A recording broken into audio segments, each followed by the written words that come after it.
Tov, Bezrat Hashem, avec l'aide de Dieu. Bezrat Hashem, on va étudier notre Sikha du Sichot Haran, Sikha 187. Kouf Pezaïn. Cette Sikha du Sichot Haran, mes amis, elle est très difficile à en parler. Si on ne vit pas le sujet. Malheureusement, on peut parler des heures et des heures. C'est comme j'ai entendu un grand rave, un très grand rave, plusieurs rabbanim, qui ont donné des cours au sujet de la prière. Comment prier?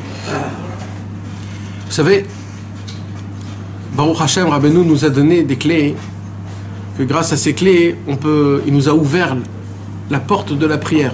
Il nous a dit, Rabbeinu, tu peux parler comme ton ami. À Hachem, tu peux parler comme c'est ton ami. Ça, c'est un chidouche que ça n'a jamais existé. Jamais on pouvait parler à Hachem comme un ami. Et Rabbeinu, il a ouvert cette porte. Mais avant cette porte, mes amis, la prière, ne croyez pas que c'est juste... c'est permis comme ça, comme si de rien n'était, tu peux prier. C'est pas comme ça. À l'époque, on ne pouvait pas prier, c'était interdit de prier que dans les mots de la prière. Shacharit, Mincha, Arvit, c'est tout, pas plus que ça. Parce que pour prier Hachem, pour parler avec Hachem, tu ne peux pas s'adresser à la parole, tu peux pas... Parce que, en fait, ça veut dire quoi de prier en vérité? En vérité, de prier, c'est qu'Akadosh Baruch Hu, il a créé un monde, comme jamais au monde, avec une sagesse exceptionnelle. Et Akadosh Baruch Hu, tout est calculé au centimètre. Tout est exact au millimètre dans le temps, dans l'espace. Akadosh Baruch Hu a écrit un livre qu'il a 6000 ans, ce livre, et où dedans ce livre, il y a dedans toute notre vie de chacun de nous, nos pensées, nos sentiments, ce qu'on va manger, ce qu'on va pas manger. Akadosh Baruch Hu, il a tout écrit dans ce livre, il y a tout dans ce livre. Et Akadosh Baruch Hu, il a fait tout que ça soit de la perfection comme on peut même pas s'imaginer. Et il y a un être humain, il vient, il dit Hachem, comment ça va Hachem? Ça va bien, Baruch Hachem. Tu sais, le ciel, il est très très beau. Hein. Moi, j'aurais pas pu faire mieux que le ciel. Un ciel aussi beau comme ça. La terre qui donne des fruits, des arbres, tout est exceptionnel. Les vaches qui donnent du lait, le manger, tout c'est impeccable, impeccable. Vraiment, ma vie, ma figure, j'adore tout. Mais tu sais, Hachem, tu vois le Yossi ben David, compris pour qu'il puisse vivre, eh ben, ce que tu as fait là, apparemment, c'est pas très bien. Donc, on te demande, s'il te plaît, qu'il aille mieux, quoi. En fait, c'est ça une prière. D'accord? C'est ça une prière, en fait. En fait, une prière, c'est d'intervenir dans un calcul qu'Akadosh Baruch Hu, il a calculé au millimètre exact. Pourtant, il y a plusieurs fois, et on voit que oui, ça, il attendait les prières de Noir, et il attendait qu'il prie pour qu'il le sauve, ou tu vois. Moi, je te parle avant ça. Moi, je te parle en gros, c'est quoi une prière? C'est d'intervenir. On voit dans la Torah que... On a dit que le Tzara, il ne peut pas intervenir dans la création. On voit dans la Torah que des fois que Hachem, en réalité, il attendait nos prières et on ne les a pas priées. Oui, Nahon, mais c'est quoi? Mais avant qu'on voit ce qu'on voit, mais la prière, en gros, c'est quoi? Oui. C'est ça, c'est d'intervenir dans un calcul d'Hachem, qu'Hachem, il a vu que c'était bon, que ça soit comme ça. Qu'est-ce que tu viens, qu'est-ce que tu interviens? En fait, tu devrais accepter. Normalement, réalité telle qu'elle est. Exactement, puisque tout ce qu'il fait Hachem, c'est bien. Nahon ou pas? Alors. L'homme, il n'aurait pas dû tomber dans cette condition, entre guillemets. En réalité, toi, tu pries plus parce que le mec, il est tombé. Il est tombé de son. Il a fauté, il est tombé, etc. dans des niveaux qu'au final, il a eu ce truc-là, on va dire. Non, mais toi, tu parles spirituel. Moi, je te parle matériellement. Un homme, il est malade. Tu pries pour qu'il soit malade. Ça veut dire quoi de prier pour qu'il soit malade? Ça veut dire qu'il guérisse, par exemple. Ça veut dire, en fait, tu dis à Hachem, ça, c'est pas bien ce que tu as fait. Donc, s'il te plaît, essaye de rectifier ce que tu as fait. Maintenant, tu sais pas. C'est plutôt le mec. Non, quand quelqu'un il prie, quand tu pries pour un malade, c'est quoi que tu pries? En contradiction, oui, une réfoua, ouais. Voilà, c'est quoi une réfoua? Quand tu demandes une réfoua, ça veut dire quoi en fait? Ce que tu as fait Hachem, c'est pas bien, répare-le, fais qu'il soit bien à mes yeux. C'est pas Hachem qui le fait ça. C'est ça qui fait quoi? C'est une teva qui a été imposée, mais lui il a fait le monde qui n'était pas parfait pour que nous on le rende parfait. C'est pas Hachem qui... Hachem, c'est Midatadine, ça. Non, ça, c'est pas Midatadine. Ça, c'est comme c'est. C'est comme ça, c'est. C'est comme ça qu'Hachem, il a fait les choses. alors apparemment, on arrête de prier. Puisque tout ce que Akadosh Baruch Hu, il fait, c'est pour le bien. Mais ça, c'est pas ça du tout le chemin, mes amis. Vous savez très bien que c'est pas du tout ça le chemin. Comme vous avez tous dit ici, plus ou moins, la chose la plus importante dans le monde, c'est quoi? C'est la gloire d'Hachem. C'est le kavod d'Hachem. Et le kavod d'Hachem, c'est quoi? C'est que parmi toute sa création du monde, les êtres humains, qui sont au-dessus de toute la nature, eux, le monde en entier dépend du monde. D'accord? Une graine, elle dépend d'une terre pour que la terre puisse la recevoir et que la graine fait pousser de ça quelque chose. Une vache, elle dépend des herbes pour manger. Les poissons, ils dépendent tous de ce monde-ci. Mais il y a une création qu'Akadosh Baruch Hu, il a dit, eux, ils vont être dépendants que de moi.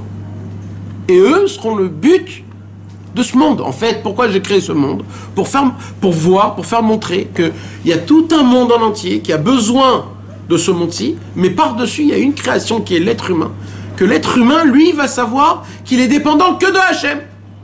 Alors, ils peuvent vivre comme un animal et être dépendant de ce monde-ci, d'aller au travail, de gagner de l'argent, de se fatiguer, etc. C'est comme un animal. L'animal, quand il a besoin de manger, il va au travail pour aller manger. C'est normal. Donc, il y a par contre un être humain que lui, il peut être du niveau d'être humain béhémeth, d'être un homme. C'est quoi d'être un homme? C'est de dépendre de son créateur. Et de là vient la prière. C'est quoi la prière? Akadosh Baruch Hu, il a institué la prière que quoi? Akadosh Baruch Hu dit, oui, vous pouvez tout faire comme vous voulez. Vous pouvez gagner votre argent, acheter du lait dans la macolette, acheter du poisson, acheter de la viande. Vous pouvez tout ça. Mais il y a une autre possibilité. C'est la raison pour laquelle j'ai créé le monde. C'est quoi? C'est que vous passez par moi. C'est que d'abord vous passez par moi. Vous dépendez de moi. Vous me demandez à moi et moi je vous donne. Ça c'est l'être humain. Pour ça j'ai créé le monde. Et il dit, et tout celui qui fera ça, ça a encore plus pour lui que je crée le monde. Donc en vérité, pour qui il a été créé le monde aujourd'hui, mes amis? Pour les gens qui dépendent d'Hachem. Pour les gens qui demandent à Hachem. Du plus petit au plus grand. Il y a des gens qui demandent à Hachem quoi? Que quand, par exemple, je suis malade, ou alors quand il s'est passé quelque chose de très grave. Bon, alors je suis obligé d'Hachem, parce que là c'est un gros problème. Mais pour lui, il n'y a aucun problème d'aller aux toilettes. Alors pour lui, il ne demande pas à Hachem que je sorte vivant des toilettes. Mais normalement, on devrait prier, avant de rentrer dans les toilettes, de sortir vivant des toilettes. Parce que les toilettes, c'est quoi? C'est de faire sortir quelque chose de ton corps. Tu t'imagines comment on ne se soucie pas que peut-être il va sortir du sang, peut-être un rein il va sortir, va savoir. Il y a tellement de choses dans le corps. Comment ça se fait qu'il n'y a que le mal qui sort, que l'obsolète, que le déchet? C'est des miracles. Alors pourquoi on ne se soucie pas? Parce qu'on ne voit pas la grandeur d'Hachem dans ça. Un homme qui va aux toilettes et qui ne voit pas la grandeur d'Hachem, c'est comme une vache qui a fait pipi. Voilà, pour lui, c'est pas un juif qui a fait pipi. Un juif, comment il fait pipi? Un juif, il a conscience que quand il va rentrer là et il va se passer quelque chose d'énorme. C'est quoi? Ça s'appelle la Havdalah. C'est-à-dire une séparation. Un Kadosh Baruch Hu, il va séparer le bien du mal. Le bien, il va rester, le mal, il va sortir. Et comme ça, le corps, il pourra être parfait. Quelqu'un lui a demandé, quelqu'un, il a fait rien. C'est quoi? C'est du cadeau gratuit, de la pitié, de la miséricorde qui est énorme. Tout ça, mes amis, ça s'appelle quoi, ça? Ce que je suis en train de vous parler, ça s'appelle de la Emouna. Le monde en entier dépend de la Emouna. Tout le monde, c'est la Emouna. Pourquoi je vous ai parlé de la prière? Parce que j'ai entendu plein de rabbanim qui posaient ce genre de questions, qui mettaient des points d'interrogation sur la prière. Plein de rabbanim, des grands. Et ils posent des questions, la prière, et il faut... Vous savez, il y a un truc qu'ils ont tous oublié. J'ai vu aussi des livres qu'ils ont écrits sur la prière, comment faire Hitbodedut doutes, comment pas faire Hitbodedut doutes. Mais il y a un concept que tout le monde oublie. Il y a un concept que tout le monde perd. Vous savez, c'est quoi? C'est que la tfila, c'est pas de la Torah. La Torah, c'est quoi? C'est un enseignement, c'est de la sagesse, c'est de la chorma. Mais la tfila, c'est quoi? C'est de la prière, c'est du cœur. Est-ce qu'un sentiment, tu peux expliquer? Un cœur, tu peux l'expliquer? Tu peux pas l'expliquer. La tfila, tu peux pas expliquer. Tu peux pas faire de la tfila une Torah. La Torah en elle-même, c'est la Torah. Mais la tfila, quand tu parles à Hachem, tu es obligé de mettre tout ce que tu as appris de côté. Et tu dois là réveiller que tes sentiments, que ton cœur, et parler que ce que tu ressens. Si tu commences dans ta tête à te dire « Attends, il ne faut pas dire ça comme ça, Hachem. Et peut-être j'ai dit ça comme ça, Hachem. Et peut-être de cette façon-là, ça sera mieux. » Tu rentres dans ce qu'on appelle la chorma, et c'est plus la tfila. La tfila, c'est que du cœur. La tfila, c'est que des sentiments. Il faut étudier avant de prier. Mais quand tu pries, il faut que tu sois complètement prié. Que dans la prière. Et les gens, ils viennent t'expliquer c'est quoi la prière. Mais on ne peut pas expliquer c'est quoi la prière. Parce que la prière, c'est un sentiment, c'est du cœur. C'est pas de la sagesse. On ne peut pas expliquer c'est quoi un cœur. On peut expliquer c'est quoi un cerveau. Un cerveau, il explique des choses. Mais le cœur, il n'explique pas, il sent. Et tu ne peux pas donner ce sentiment à quelqu'un. Donc une prière, en fait. Tu as beau parler des heures et des heures et des heures. Tu as beau expliquer des théories qui sont énormes et qui sont super belles sur la tfila. Mais il faut que tu saches une chose, que quand tu viens parler à Hachem, il faut que tu mettes tout ça de côté. Parce que toi, comment tu pries à Hachem, il faut que tu parles, il faut que ça soit toi vraiment qui parle même âge que toi. Et alors tu peux venir avec une Torah en hébreu. Oui, mais vadaï. Tu vas l'écouter à la fois dans les hébreux. D'ouvrir un écouta la route dans les doutes, non. Ah, ça va te mettre sur un sujet, t'as rien. Alors tu te mets dans le sujet chez toi à la maison et quand tu vas dans la forêt, tu parles. Tu au bout de 5 minutes, t'as plus rien à dire. Après tu dis, bah, je vais rouvrir, je fais le truc, non. Ça peut être un outil. Tout le temps, ils sortent avec un. Avec un Ishtaprut Tanefesh, il sortait. Ishtaprut Tanefesh, ça parle de la prière. Donc c'est pas pareil. C'est un autre Inyan. Là, il reste dans le sujet. Là, toi, tu sors dans le sujet. Aval, mais ça peut être un outil de travail. Maintenant, pourquoi je vous dis tout ça, mes amis? Parce que la Emouna, hein, c'est exactement pareil. C'est quoi la Emouna, mes amis? Quelqu'un peut me dire, c'est quoi la Emouna? C'est quoi? C'est de croire en Hachem? C'est pas ça la Emouna. Ça, c'est la Emouna, c'est le minimum. Tout le monde croit dans Hachem. La question, c'est combien tu crois dans Hachem. La question, c'est combien tu vis, jusqu'à où tu vas avec cette Emouna. La Emouna, mes amis, c'est pas une sagesse qu'on peut parler de la Emouna. C'est pas une sagesse. C'est pas un enseignement où on va t'expliquer comment croire. Parce que pour croire, mes amis, il faut que tu crois. C'est-à-dire, croire, c'est un sentiment qui est énorme. Pourquoi? Parce que la sagesse, c'est tout l'inverse de l'intellect. Ça veut dire quoi? Ça veut dire au moment où tu comprends quelque chose, t'as pas d'émouna. Vous comprenez ce que je suis en train de vous dire? Mais c'est fou de dire ça. À chaque fois que tu comprends quelque chose, il n'y a pas d'émouna dans ça. Mais vous imaginez comment c'est ça? Et il y a des tzadikim, mes amis, c'est pour cela qu'ils mettent toute leur force dans la prière. Je vais vous poser une question, mes amis. Dans la Gemara, on nous donne là-bas une indication comment il faut prier dans la Gemara, Maseret Brachot. Là-bas, il y a écrit les chassidim arishonim, les chassidim à l'époque, avant de prier, pendant 1 heure, ils s'isolaient, avant de prier, pour se mettre bien en fonction de la prière, en fonction de la préparation. Et pendant 1 heure, comme ça, ils ne faisaient rien. Ils fermaient les yeux et ils essayaient d'être connectés avec Hachem. Après, ils priaient. Et après la prière, ils avaient encore 1 heure de rabaissement de là où ils étaient. Ça veut dire... Et ça, ils le faisaient à chaque prière. Donc là, Gemara, elle dit, j'ai une question. Il y a 3 prières dans la journée. Shacharit, on va dire, c'est 1 heure. Donc 1 heure avant, 1 heure après, ça fait déjà 3 heures. T'as Mincha et Arvit, c'est encore 1 heure. Donc t'as encore 1 heure avant, 1 heure après de chacun. Ça veut dire, en fait, le monsieur, pendant 6 heures, il prie. Alors c'est quand qu'il étudie la Torah? Alors qu'est-ce qu'elle répond, la Gemara? Elle répond une réponse exceptionnelle. La Gemara, elle nous dit, puisqu'ils font ça, la Torah, elle a une bracha et elle grandit en eux. Sans étudier. La Torah, en elle-même, elle va venir chez cet homme, elle va rentrer chez cet homme, et sans étudier, il va avoir des perceptions de la Torah. Donc là, la Gemara nous apprend quelque chose d'énorme. C'est quoi? C'est que quand un homme y met toutes ses forces dans la prière, il a la possibilité que la Torah en elle-même, le tout petit peu qu'il va étudier, elle va fructifier énormément. Donc on voit, mes amis, que quand des fois tu apprends trop, ou tu étudies trop, en fait, qu'est-ce qui se passe? Ça t'enlève de la Emouna. Parce que chaque chose que tu connais, chaque chose que tu sais, ça devient une sagesse et c'est plus de la Emouna. La Emouna, c'est quoi, mes amis? C'est quoi de la Emouna? La Emouna, dans le Tanakh, dans la Bible, on dit chaque matin. C'est un passouk qu'on dit de la Bible chaque matin quand on met les téphilines, quand on fait les trois tours autour du doigt, quand on met les téphilines. C'est quoi les 3 tours qu'on met autour du doigt, mes amis? C'est comme une sorte de bague. Et qu'est-ce qu'on dit quand on met les 3 tours? Vous vous rappelez ce qu'on dit, le passouk? Verestir li be'emuna, verestir li be'tzadek, mishpat bechesed u'berachmim, verestir li be'emuna, ve'yadat et Adonai. C'est quoi ve'erestir? En fait, ces 3 tours qu'on fait, les 3 psukim qu'on dit. Les 3 tours qu'on fait, en fait, c'est 3 bagues qu'on met. C'est quoi les 3 bagues qu'on met? C'est en fait, Erestir, ça vient du mot Iroussine. Ça vient du mot un mariage. En fait, normalement, quand tu mets les téphilines, quand tu mets les 3 tours autour de ton doigt, tu dis à Hachem, Hachem, je me marie avec toi sans te connaître. Ça veut dire quoi, sans te connaître? Parce que je le connais pas, Kadosh Baruch Hu. Shlomo HaMelech, il nous explique, ça veut dire quoi? C'est un papa qui vient et il dit à son fils, mon fils, j'ai trouvé une fille pour toi pour que tu te maries. Alors, le fils, il dit à son papa, est-ce qu'elle est... C'est une bonne fille? Alors, le papa, il dit à son fils, tu crois vraiment qu'un papa, il va donner une fille qui est mauvaise à son fils?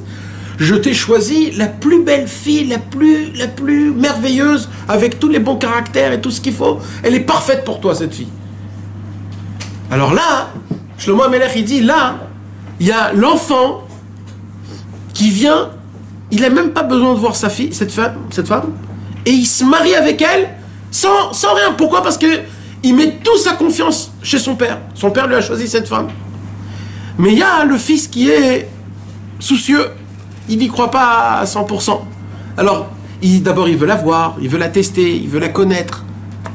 Alors, Shlomo HaMelech dit, vous voulez savoir de quelle façon Hachem, il nous aime? Hachem, il veut que notre émouna, elle soit comment?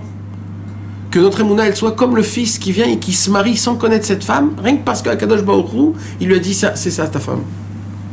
C'est de cette manière-là qu'on doit avoir la émouna dans Hachem. Ça veut dire quoi? On doit avoir la émouna dans Hachem, pas parce que je le connais, pas parce que je l'ai vu, pas parce qu'il est beau, pas parce qu'il a des qualités.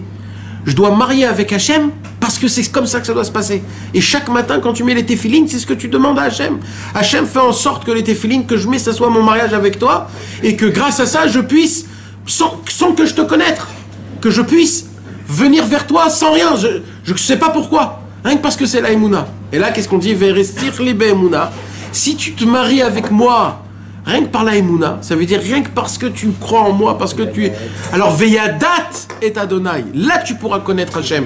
Ça veut dire qu'on ne peut pas connaître Hachem si on ne passe pas par ce chemin. Mes amis, est-ce que vous comprenez ce qu'on est en train de dire? On a beau étudier des années dans la Torah, on a beau étudier dans l'école Elim, on a beau faire Teshuvah, etc. On ne peut pas connaître Hachem si on passe pas dans le chemin du mariage avec Akadosh Baruch Hu en se jetant à l'eau, comme si tu te maries avec une femme qu'on te dit elle est très comme il faut, marie-toi avec elle. Et toi tu sais pas, tu es juste la émouna sur ce qu'on t'a dit. C'est de cette manière qu'on doit avoir la émouna dans Akadosh Baruch Hu. Maintenant, pourquoi on doit passer par cette manière? Parce qu'au moment où tu commences à comprendre, où tu commences à être un intellect, où tu commences à apprendre des nouvelles choses, des choses qu'on n'est pas obligé de savoir, toutes ces connaissances, ils sont contre la émouna. La émouna, vous savez, c'est quoi la émouna? La émouna, c'est je suis ma mine, que ce que je fais, c'est bien pour Hachem. Akadosh Baruch Hu, il aime ce que je fais. Et Akadosh Baruch Hu, il désire ce que je fais. Et moi, en faisant ça, je lui fais honneur. Et le but de ma venue dans ce monde-ci, c'est de faire honneur à Hachem. Gloire à Akadosh Baruch Hu. C'est ça la émouna. La émouna pshuta. Tout ce que je fais, c'est bien et c'est bon. Tant que je suis attaché à Hachem, tant que je le fais et je pense à Akadosh Baruch Hu. Que ça soit bien, pas bien, meilleur, moins meilleur. Akadosh Baruch Hu, il aime le fait que tu as pensé à lui, que tu le fais pour lui. Un homme, il peut donner un cadeau à sa femme, rien que parce que c'est son anniversaire. Alors la femme, elle est contente du cadeau, mais elle n'est pas contente du fait de... C'est encore un cadeau. Bon, c'est normal.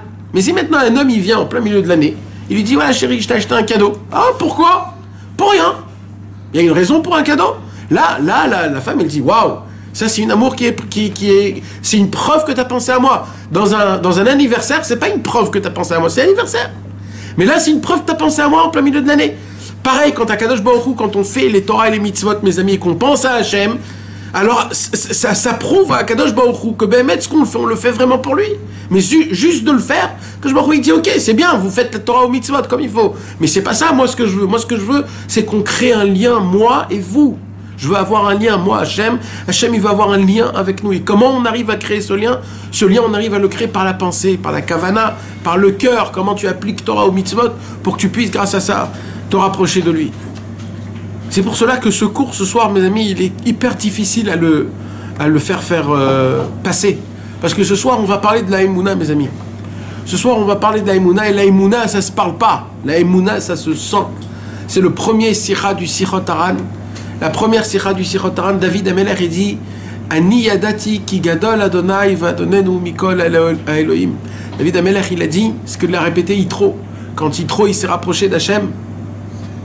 Alors il a dit, Yitro, il a dit, moi qui ai été curé, qui a connu toutes les Avodah Zara, je peux dire que le Dieu des Juifs, c'est le Dieu le plus grand.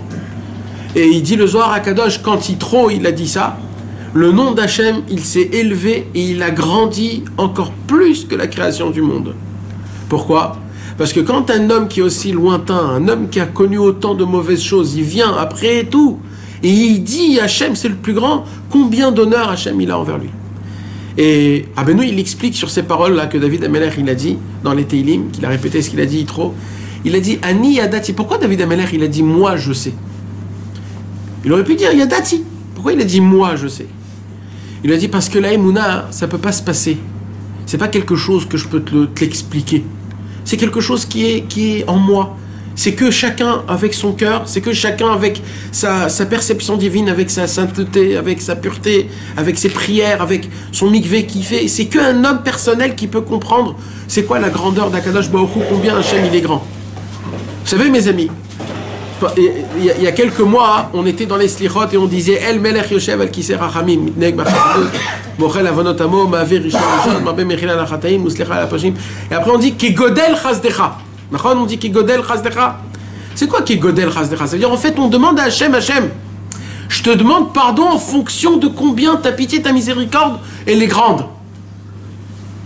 Ça veut dire quoi? Ça veut dire en fait nous tous mes amis on a dans notre tête combien Dieu il est grand. On a une grandeur d'Hachem, combien il est grand? Il est grand combien? Jusqu'à combien il est grand? Il est grand jusqu'à qu'il peut te pardonner tout sauf manger du cochon à Kippour? Ah non, ça il peut pas pardonner quand même. Alors si c'est un Dieu comme ça que tu crois qu'il est, il pourra pas jamais te pardonner.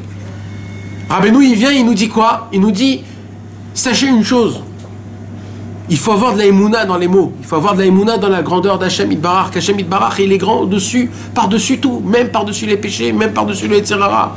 Par-dessus tout. Et l'amour d'Hachem, il est encore plus grand que tout. Quand tu viens et tu demandes pardon à Hachem en sachant combien son amour, il est grand envers nous, combien sa pitié, sa miséricorde, elle est énorme envers nous. Là, quand tu demandes pardon, Bevadaï que Hachem, il te pardonne. Pourquoi? Parce qu'Hachem, il dit, ah, tu m'as estimé beaucoup plus grand que tes fautes.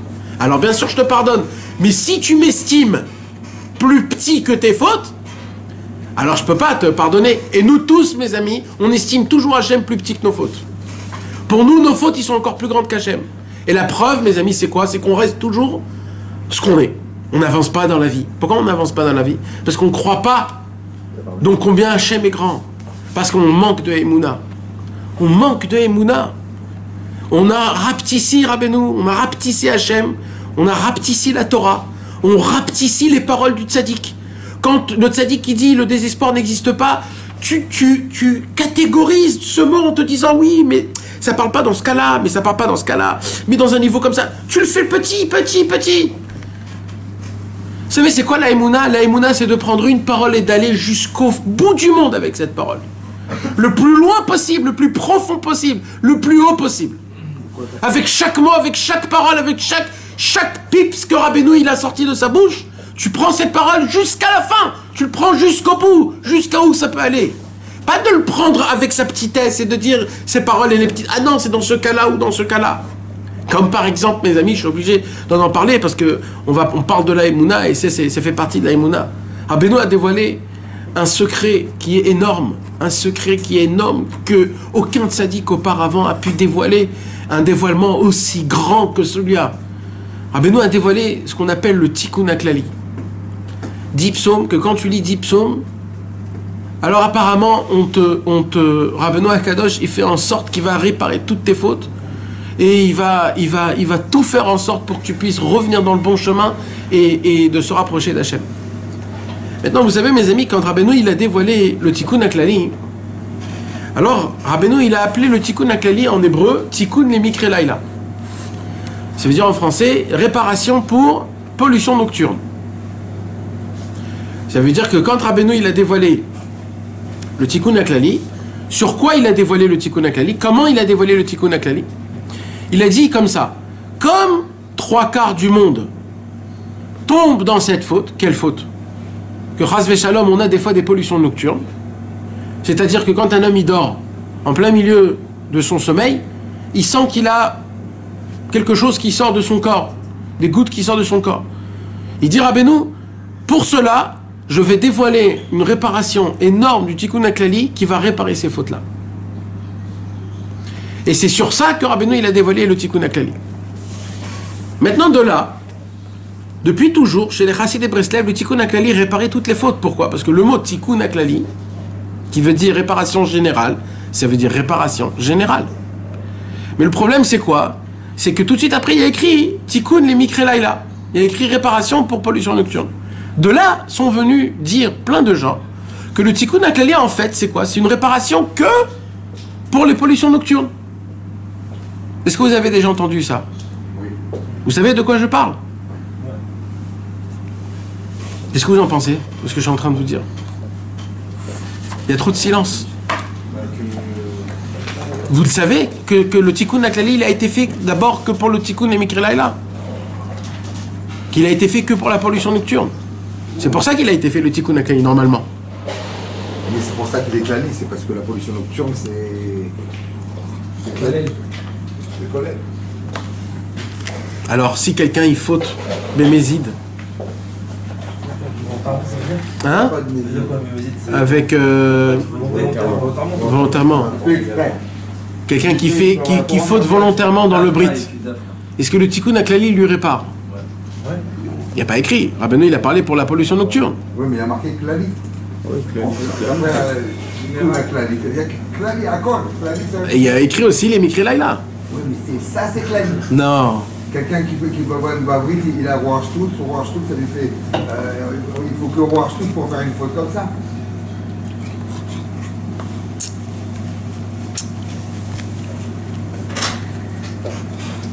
Quand je dis il faut avoir la émouna dans les mots, c'est de mettre la même force que tu mets dans le Klali, dans le Mikre Laila aussi. Il faut que ça soit pareil. Il ne faut pas que tu prends un et que tu mets toutes tes forces là-bas et tu jettes les autres.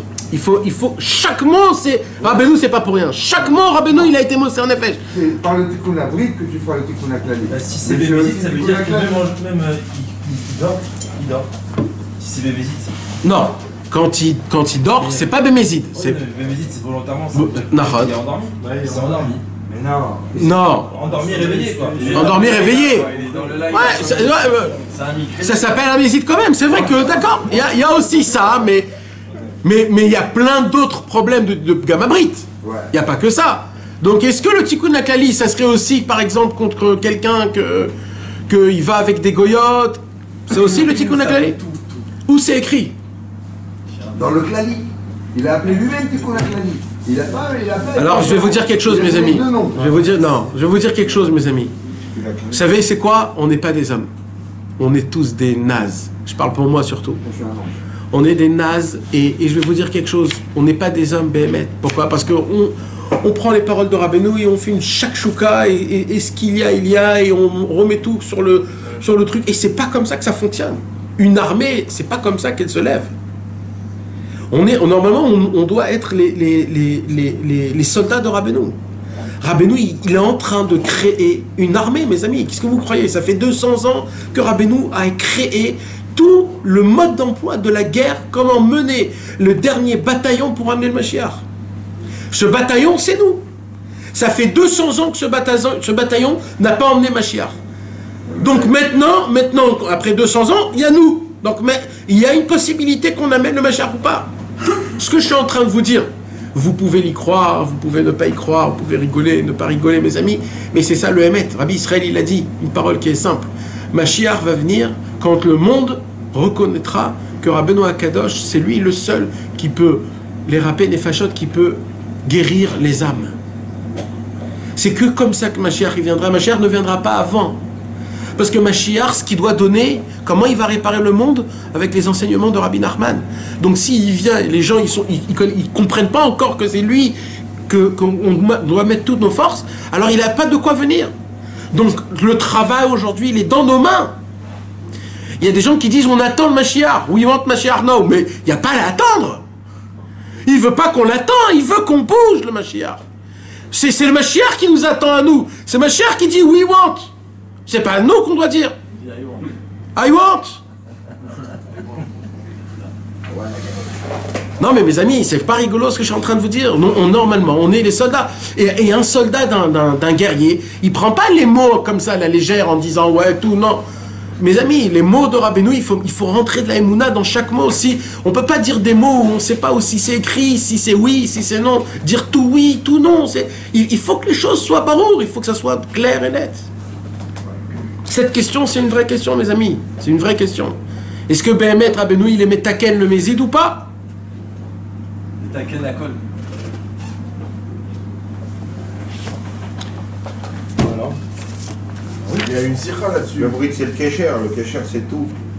Alors, encore une fois, des paroles, on peut en dire plein. Mais si nous, on parle, alors qui on est, nous? Nous, on est zéro, nous. Il n'y a que les livres qui doivent parler. Nous, on ne doit pas parler, nous. On doit parler avec les livres. C'est les livres qui devront parler. C'est où c'est écrit, où c'est pas écrit. Si je vais commencer à faire des chokhmot, alors je vais aller très loin. C'est très facile, mes amis. Si vous voulez que je vous dise des torotes, c'est très facile. Des torotes, on peut faire tout.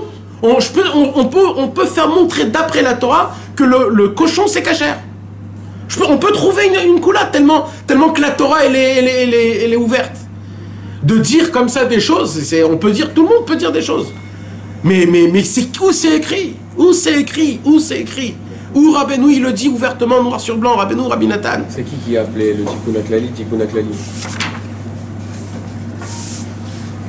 Véou, Tikkun HaKlali? C'est Rabbeinu qui dit ça? Je sais pas. Non, dans l'écouté suivant, t'as la Tikkun HaKlali à la fin. Voilà. C'est Rabbi Nathan qui a écrit le... Non, dans l'écouté Moran, c'est écrit Tikkun HaKlali. Alors, Tikkun HaKlali. Alors. Véou, Tikkun les Mikre Laïla. C'est un Tikkun HaKlali qui est un Tikkun pour le Mikre Laïla. Alors pourquoi il est Oui, mais parce que. Oui, mais d'accord, mais parce Une question. Parce qu'il n'y avait pas de réparation. Alors pourquoi? Parce qu'il n'y avait pas de réparation à l'époque. Hein? Parce que c'est un chidouche qu'il y ait une réparation. Birkla, il n'y avait pas de réparation depuis Rabbi Shimon. Il a dit, il n'y a pas de réparation à ça. Il dit, alors ça, c'est un Tikkun HaKlali, c'est une réparation générale, et ça répare ça. Et c'est Kolel Gam et Zé. Parce que ça, on pourrait dire que c'est l'Okolel. Mais quand un tzaddik qui vient et il dit j'ai une réparation générale, il prend comme référence un Mikre Laïla, il aurait pu dire Bémézid. Aller au plus haut. Si c'est une réparation pour le Brit, c'est une réparation pour le plus haut, il aurait dit dire la chose la plus haut. Non, il a dit le plus bas. Une pollution nocturne. J'ai même pas conscient. Mais c'est quoi le Laïla alors? C'est quoi le Laïla? C'est quoi? C'est la galoute. Non, mais... Non, mais parle dans le chat. Il faut arrêter de... Je crois que le fait de Mais c'est pas ça du tout. Tikkun et Mikre Laïla, mais pchito. Non, mais Mikre Laïla, c'est aussi Mikre. Parce qu'il ne faut pas. Que tu crois dans le Mikre, c'est pas la Emouna. Mikre, C'est normal que dans le mal, il parle au plus bas. Il n'y a pas de Mikre. Il ne faut pas rentrer, parce que les gens, après, ils peuvent aller chercher dans le mal Hachem. Mikre Laïla, c'est Ils peuvent rentrer dans un Mahamar Satou. Ils peuvent pas trouver Hachem là-bas. Alors C'est pour ça qu'en vrai, même s'il est Metaken à Kol, il parle du bride pour dire, mais il est obligé de parler au plus bas. Pourquoi? Parce que sinon, il peut. Oui, les gens à faire n'importe quoi. Ça te répare les mœurs. Alors ils iraient tuer les gens. Comme ça, les gens, ils pensent à l'envers. Au mieux quoi. Ils te disent oui, mais vous croyez que maintenant vous avez ça. Il y en a choisi une faute. Qui font ça. Alors si c'est ça, il aurait dû le dire dans une autre explication ou alors quelque chose comme ça parce que... Non, c'est lié au bride parce que le HaKlali, c'est le bride. C'est la Emouna. Le bride aussi, c'est le bride. Moi, vous m'avez pas... Moi, je suis pas rassasié du tout. Moi, si je serais tombé chez vous, je serais vraiment en galère. Parce que moi, vous m'avez pas du tout... Chez nous, c'est la Emouna, frère. Donne-moi de la Emouna. Donne. Envoie-moi du feu, de la Emouna. Le Gibor, c'est pour Emmanuel, il a la Khérev. La Khérev pour justement, et là-bas on voit bien qu'il parle des trois théavotes. L'argent, ceux qui veulent, les théavotes Mammon, il y avait les théavotes Mishgal et il y avait les théavotes Achila. Et d'après là-bas, on voit que il dit que la théavote Mammon, elle est plus dure que les autres théavotes. Parce qu'on ne peut pas sortir, on ne peut pas en sortir. Alors Non, on revient à la bride. En fait, c'était pas pour le moment. Juste une question, quand il dit par exemple, dans le Talachot, il dit les 70 avec Yaakov, ils sont rentrés. Il dit en réalité, tu répares le tikkun Avrit, c'est le tikkun de la Klaliout. Tu répares toutes les 70 Ta'avot, donc en réalité, ça répare tout. En réalité, il fait le lien quand même, que c'est le lien du bris, qu'il répare tout. Ouais, mais là, il y a des klalim dans la Torah. C'est quoi les klalim? On dit avant Odou, Rabbi Ishmael, Amar Rabbi Ishmael Omer. Bishlosh Esrei Midot HaTorah Nidreshet Bahem. Mikal Vachomer, Migzera Shava, Mibinyan Av, Mikatuv Echad, Mibinyan Mishnik Tuvim, Miklal ou Prat, ou Miprat ou Klal. C'est quoi Prat ou Klal? Klal, c'est général. Prat, c'est particulier. Alors, il y a une règle dans la Torah. Quand la Torah, elle parle général, et après particulier, il faut rester dans le particulier. Donc là, il y a Klal, Tikkun HaKlali, et après, il y a le Prat. Donc, c'est les Mikre Laïla. Donc, ça reste que Mikre Laïla. Vous avez compris ou pas? Il y a un truc où Rabbeinu il dit que lui il peut faire dans l'autre sens, il pas du calme. Je ne me rappelle pas. Il y a une... Rabbeinu il a dit sur le 2 et le 4, le 2 il peut faire 3, le 3, je ne me rappelle pas. Il y a à peu près 150 ans. Shnaim Shem Echad, ouais. Ani achol asot mishulash meruba. Rabbeinu il a dit les épicorcés me disent on peut pas faire un triangle, un carré. Et Rabbeinu il a dit moi je suis ma mine que Hachem il peut faire d'un triangle un carré. C'est ça peut-être ce que tu voulais dire? Un 4 coins, ouais. Alors mes amis, il y a à peu près 150 ans, ou même un peu plus, il y avait un grand tzaddik. Un grand tzaddik qui aujourd'hui il est très très très connu en tant que tzaddik général. C'est un tzaddik qui s'appelle Rabbi Tzadok HaKohen de Lublin. C'était un grand tzaddik. Il est connu dans le monde en entier, tout le monde l'étudie. Il a écrit plein de livres. Et c'était un grand homme, un très grand homme. Mais il y a quelques années qu'ils ont découvert des découvertes très importantes à son sujet à lui. C'est quoi? C'est qu'en vérité, ils ont caché un secret sur lui qu'ils n'ont pas dévoilé. Parce que si ce secret il se serait dévoilé, ce tzaddik-là, il serait complètement mis en marloquette. C'est quoi? C'est que Rabbi Tzadok HaKohen de Lublin, en fait, c'était un chassid Breslev. Aujourd'hui, le Rabbi Tzadok HaKohen de Lublin, il est connu comme un très grand admour de lui-même. Tellement il était grand, il a écrit plein de livres, il a écrit plein de choses. Mais ce que le monde ne sait pas, c'est que Rabbi Tzadok HaKohen de Lublin, c'était un chassid Breslev qui était caché. Un chassid Breslev mamash. Tellement que c'était un grand chassid Breslev, c'est lui qui a écrit toutes les anecdotes sur le Sefer Hamidot. Vous savez, le Sefer Hamidot, Rabbeinu, il a dit des phrases. Maintenant, on ne sait pas d'où viennent les phrases. Et lui, qu'est-ce qu'il a fait? Comme il a vu que personne n'a fait ce travail, il a écrit toutes les marées mécomas, c'est-à-dire les sources de tout le Sefer Hamidot. Tellement c'était un gaon. D'où Rabbeinu, il a pris chaque chose. Il a écrit des explications sur l'Ikouté Moran qu'ils ont, comme c'est une explication sur l'Ikouté Moran, ils n'ont pas voulu imprimer ses livres. Alors qu'est-ce qu'ils ont fait? Ils ont fait rentrer ses Hidushim en plein milieu de ses livres sans qu'on sache qu'en fait ça parle de l'Ikouté Moran. Et en fait, ce Rabbi Tzadok HaKohen de Lublin, dans tous ses livres, il parle que de Rabbeinu. En fait, c'est des explications sur tous les livres de Rabbeinu. Et Rabbi Tzadok HaKohen de Lublin, qui était en Pologne, c'est lui le premier qui a emmené des livres Breslev en Pologne, que 50 ans plus tard, Rabbi Yitzhak Breiter, il s'est rapproché de Rabbeinu grâce au livre de Rabbi Tzadok HaKohen de Lublin. Ça veut dire que c'est lui qui a commencé à faire rentrer les premiers Breslev en Pologne. Ce Rabbi Tzadok HaKohen de Lublin a écrit un livre. Ce livre-là, il s'appelle Tzidkat HaTzadik. C'est un livre que tout le monde étudie. Les grands, les petits, c'est des gens, des lamdanim, des tzadikim.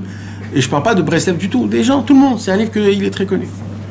Dans le livre Tzidkat HaTzadik, Rabbi Tzadok HaKohen de Lublin, il pose la question que moi je pose.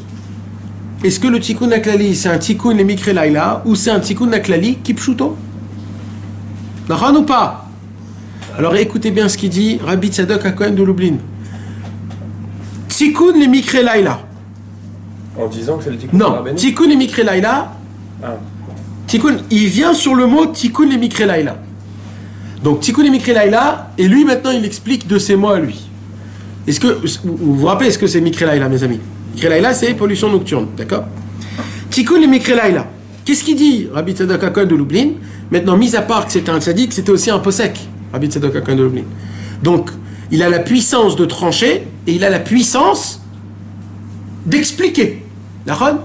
Donc là, Rabbi Tzadok HaKohen de Lublin va nous expliquer un chidouche exceptionnel sur la puissance du Tikkun HaKlali, de comment ça fonctionne, mais que tout dépend de la Emouna, parce que vous allez voir comment c'est puissant et c'est énorme.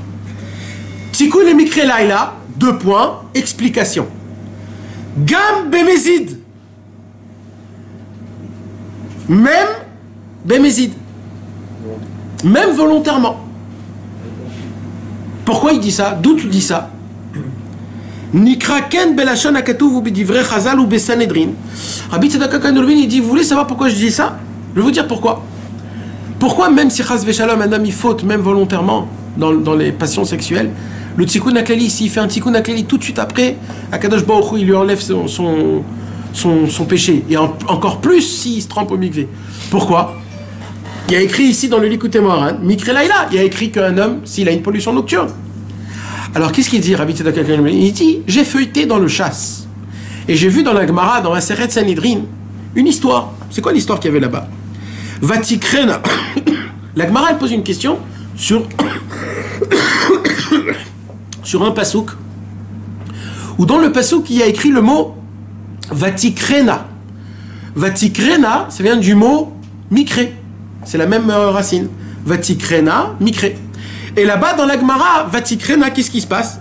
Amar Rabbi Yoshua, Shnasu Kulam Baale Karyan. Ça veut dire quoi?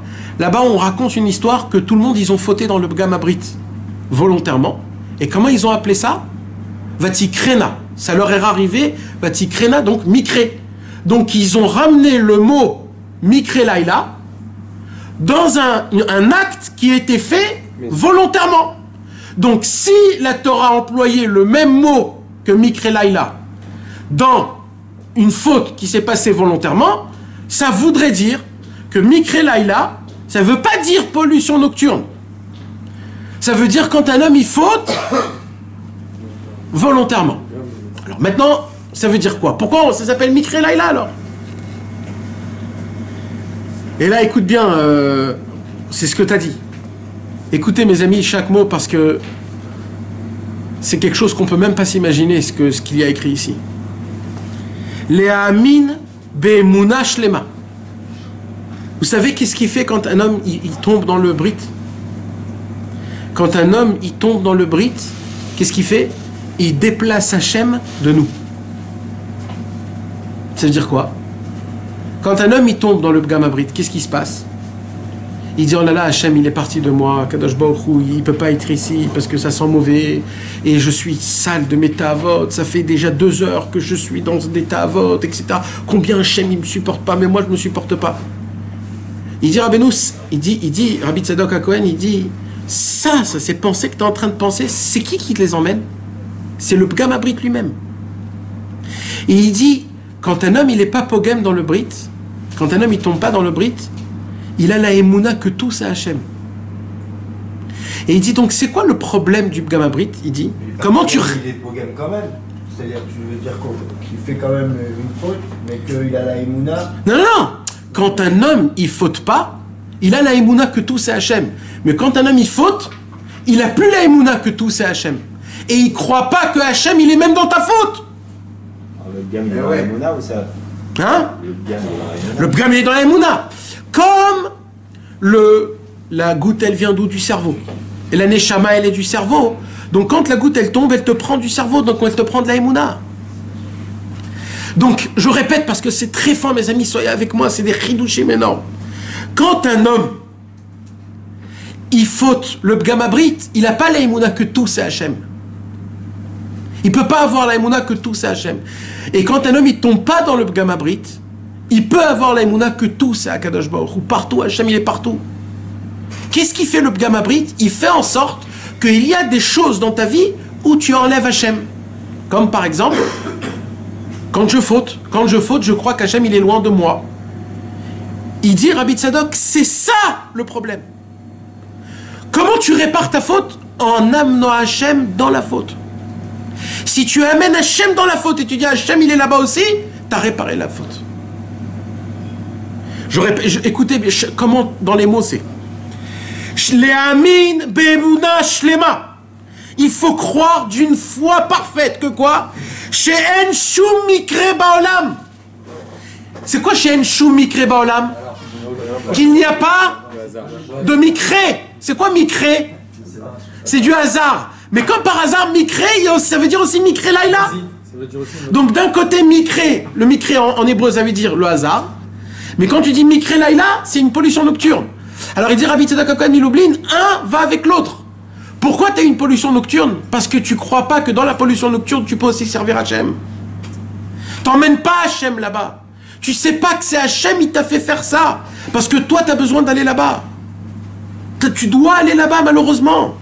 Tu dois aller là-bas et de là-bas, tu dois le servir. Tu crois que c'est toi qui tombe. Tu crois que c'est toi qui te fait faire tomber. Tu crois que c'est toi qui te salit. Chas v'shalom. C'est Hachem qui t'emmène là-bas. Pourquoi? Parce que Hachem, il veut qu'une seule chose. Que tu te réveilles de nouveau et que tu le sers de nouveau. Encore et encore. Parce que le but, c'est pas de tomber ou de pas tomber. Le but, c'est de recommencer. Donc Hachem, qu'est-ce qu'il va faire? Il va dire, je vais te faire tomber. Encore et encore, tu vas tomber. Je vais te faire tomber. Pourquoi? Parce que moi, ce que je veux, c'est que tu comprennes que l'essentiel, c'est quoi? C'est de recommencer de nouveau et de dire, mais Archav, dès maintenant, Hachem, je reprends dès le début. Parce que c'est ça le but. Il dit, je répète, les amin be'emuna shlema, she'en shum mikre ba'olam. Un homme, il doit avoir la emuna que le hasard n'existe pas. Ça veut dire quoi que le hasard n'existe pas, mes amis? Dites-moi des exemples. Vous allez me dire quoi? Je suis rentré aujourd'hui dans le bus, c'est pas au hasard. Je parle pas de ça. Le hasard, c'est quoi? C'est même dans les toutes petites choses. Le fait que chacun il est assis là où il est assis, qui se retrouve ici tout de suite maintenant. C'est quoi que le hasard? C'est pas du hasard. Quand un homme il rate sa prière mincha, le hasard c'est pas un hasard. Pourquoi j'ai raté ma prière mincha aujourd'hui? Qu'est-ce qui s'est passé? Makara. Pourquoi j'ai pas fait mincha? Hachem, il m'a entraîné dans ça. Pourquoi? Pour que moi je crois que je suis bas, que je suis loin. Et malgré cela, je vais essayer de me renforcer, je vais essayer de le servir. Et Arvit, je vais la prier meilleure. Hachem, il t'a envoyé ça. Quand tu crois que c'est toi qui as fauté, t'as enlevé Hachem de cette chose-là. Pourquoi? Parce que t'as dit, c'est moi qui a fauté. C'est qui dit moi? Ani Hachem Elohechem. Il n'y a que Hachem, il n'y a pas moi. Le Ani, c'est que Hachem. Ani Hachem Elohechem. Personne ne peut dire moi. La min be'emuna shlema she'en shum mikre ba'olam klal. Écoutez bien. Ve'kol ma she'yeralo. Et tout ce qui peut lui arriver, tout ce qui va lui arriver, Yeda, il faut qu'il le sache. Sha'akol, que tout, Bechavanat, Mechaven, Yitbarach Shmo. Tout, c'est Hachem qui l'a fait. Tout ce qui se passe sur un homme, c'est Hachem qui l'a décidé, c'est Hachem qui l'a créé, c'est Hachem qui l'a voulu. Il a voulu t'emmener dans ces endroits. Il y a des gens qui sont dans une place qui ne sont pas contents. Il y en a un qui fait comme ça. Pourquoi ils croient qu'ils ne sont pas contents? Ils ne sont pas contents parce qu'ils ne croient pas que Hachem les a mis là-bas. Ils croient que c'est eux qui sont arrivés là-bas. Il dit, Rabbeinu, si tu crois que Hachem t'a mis là-bas, donc ton avodat Hachem c'est là-bas. D'où on apprend ça, mes amis? Noach, c'était un tzaddik qui cherchait Hachem. Pendant 120 ans, Kadosh Baruch Hu lui a dit, tu vas devenir un architecte. Mais il lui a dit, mais quel architecte? De quoi tu me parles? Moi, je suis dans la Torah, moi. Quelle architecture? Non, je veux que tu construis un bateau. T'imagines, il y a un mec qui vient et dit, écoute, construis-moi un yacht. Mais de quoi tu parles? Mais moi, je veux servir Hachem, je veux me lever Khatsa, je veux faire mikveh, bon des doutes. Eh oui, mes amis, vous croyez que c'est pas chouette? Noach, Akadosh Baruch Hu, il vient et lui dit, 120 ans, tu vas construire une truc. Mais normalement, Noach, il devrait lui dire, c'est pas toi, Hachem, t'es l'Yetzerara, toi. Si aujourd'hui, il serait venu chez un Rosh Yeshiva, Hachem, il aurait dit au Rosh Yeshiva, construis une arche, parce que je vais avoir un déluge, vous savez ce qu'il va faire le Rosh Yeshiva? Attends. Est-ce que tu es vraiment Hachem? Parce que j'ai des très grandes questions sur toi. Est-ce que comme ça, il va commencer à lui faire des questions et des pilpolim? Mais non, c'est Talmud Torah Keneged Kulam, il faut étudier la Torah. Baruch Hachem que c'était pas un Rosh Yeshiva Noach. Noach, il a cru en Hachem. Vous savez, c'était quoi le pgam de Caïn et de Hevel, mes amis? Vous connaissez l'histoire de Caïn et de Hevel?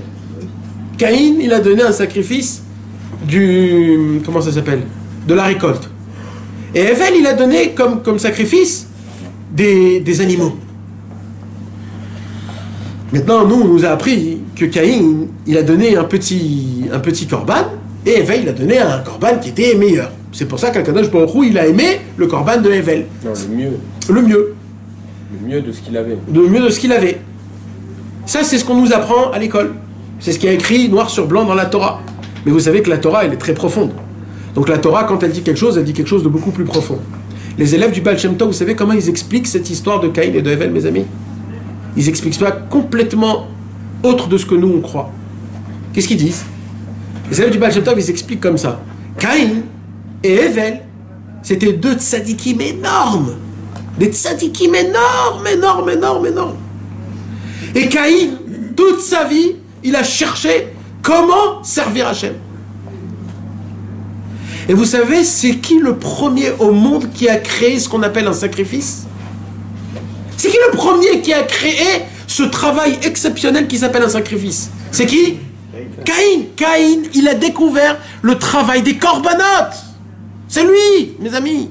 Tous les corbanotes, c'est Caïn qui les a découverts. Donc c'est la preuve que Caïn, c'était un tzaddik énorme. Et Hevel, c'était aussi un tzaddik énorme. Et eux deux cherchaient comment servir Hachem. Tout leur avodat Hachem, c'était comment il faut le servir. Parce que tu viens dans un monde où on te dit rien. On te dit, il y a Dieu, maintenant il faut le servir. Donc ils vont chercher.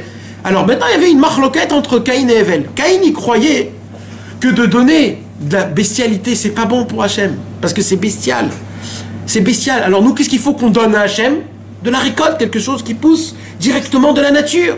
C'est pour cela que Caïn, qu'est-ce qu'il a donné? Il a donné de la récolte. Il a donné quelque chose qui pousse de la nature. Pour lui, c'était ça le vrai bon sacrifice. Et Hevel, il disait non. Pourquoi? Il disait Hevel parce que, en fait, il faut sacrifier quoi? Il faut sacrifier nous. Comme nous, on ne peut pas se sacrifier, alors on va donner quelque chose de vivant, une bête. Et quand on va sacrifier la bête, on va penser comme si c'est moi qui ai sacrifié. Et comme ça, Caïn, il a donné de la récolte, et Hevel, il a donné de la bestialité. Écoutez bien, mes amis, comment ils expliquent ça, les élèves du Baal Shem Tov. En vérité, il y a eu un vice. C'est quoi le vice? En vérité, Hachem, il a aimé plus le korban de Caïn que de Hevel. Plus. Alors, qu'est-ce qu'il a fait, Hachem? Hachem, il a dit, je vais voir si vraiment, il est avec moi, Caïn. Qu'est-ce que je vais faire? Je vais dire oui à Hevel et non à Caïn. Si Caïn il continue à me servir après que je lui ai dit non, c'est la preuve que Caïn c'est le patron. Il dit l'élève du Baal Shem Tov, des fois Hachem, il te dit non.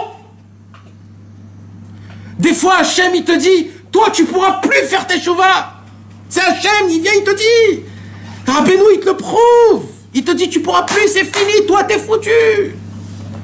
Il te faut rentrer dans ta tête des choses, jamais je pourrais changer, jamais je pourrais avancer. Mais en vérité, tout ça, c'est quoi? Pour voir si après ça, tu continues. Qu'est-ce qu'il a fait, Caïn? Tellement il ne pouvait pas supporter ça. Il a tué son frère. Il va faire un korban bassa. Non, Bah ouais. Je voulais donner un korban bassa. Un korban bassa. Le plus beau de tous. C'est qu'il a séparé Hachem, c'est lui qui est tombé en... Mais en vérité, on apprend que Caïn, le vrai travail, c'était Caïn qui l'avait fait. Vous imaginez, mes amis, combien c'est énorme ça? Parce que Shiviti Hachem, les Negdi Tamid. Pourquoi les Negdi? Negdi, c'est contre moi. Pourquoi contre moi? En face de moi. C'est pas possible. Pourquoi? Parce que des fois, Kadosh Baruch Hu, il est contre toi. Il va te faire montrer que je suis contre toi. Mais pourquoi? Parce que si moi je te dis je suis contre toi, il va se réveiller en toi un feu que tu vas te battre. Tu vas dire mais non, jamais tu vas être contre moi. Et Hachem il dit je veux ce feu là. Je veux pas que tu m'aimes comme ça. Je veux que tu meurs d'amour pour moi. Donc je vais te dire non.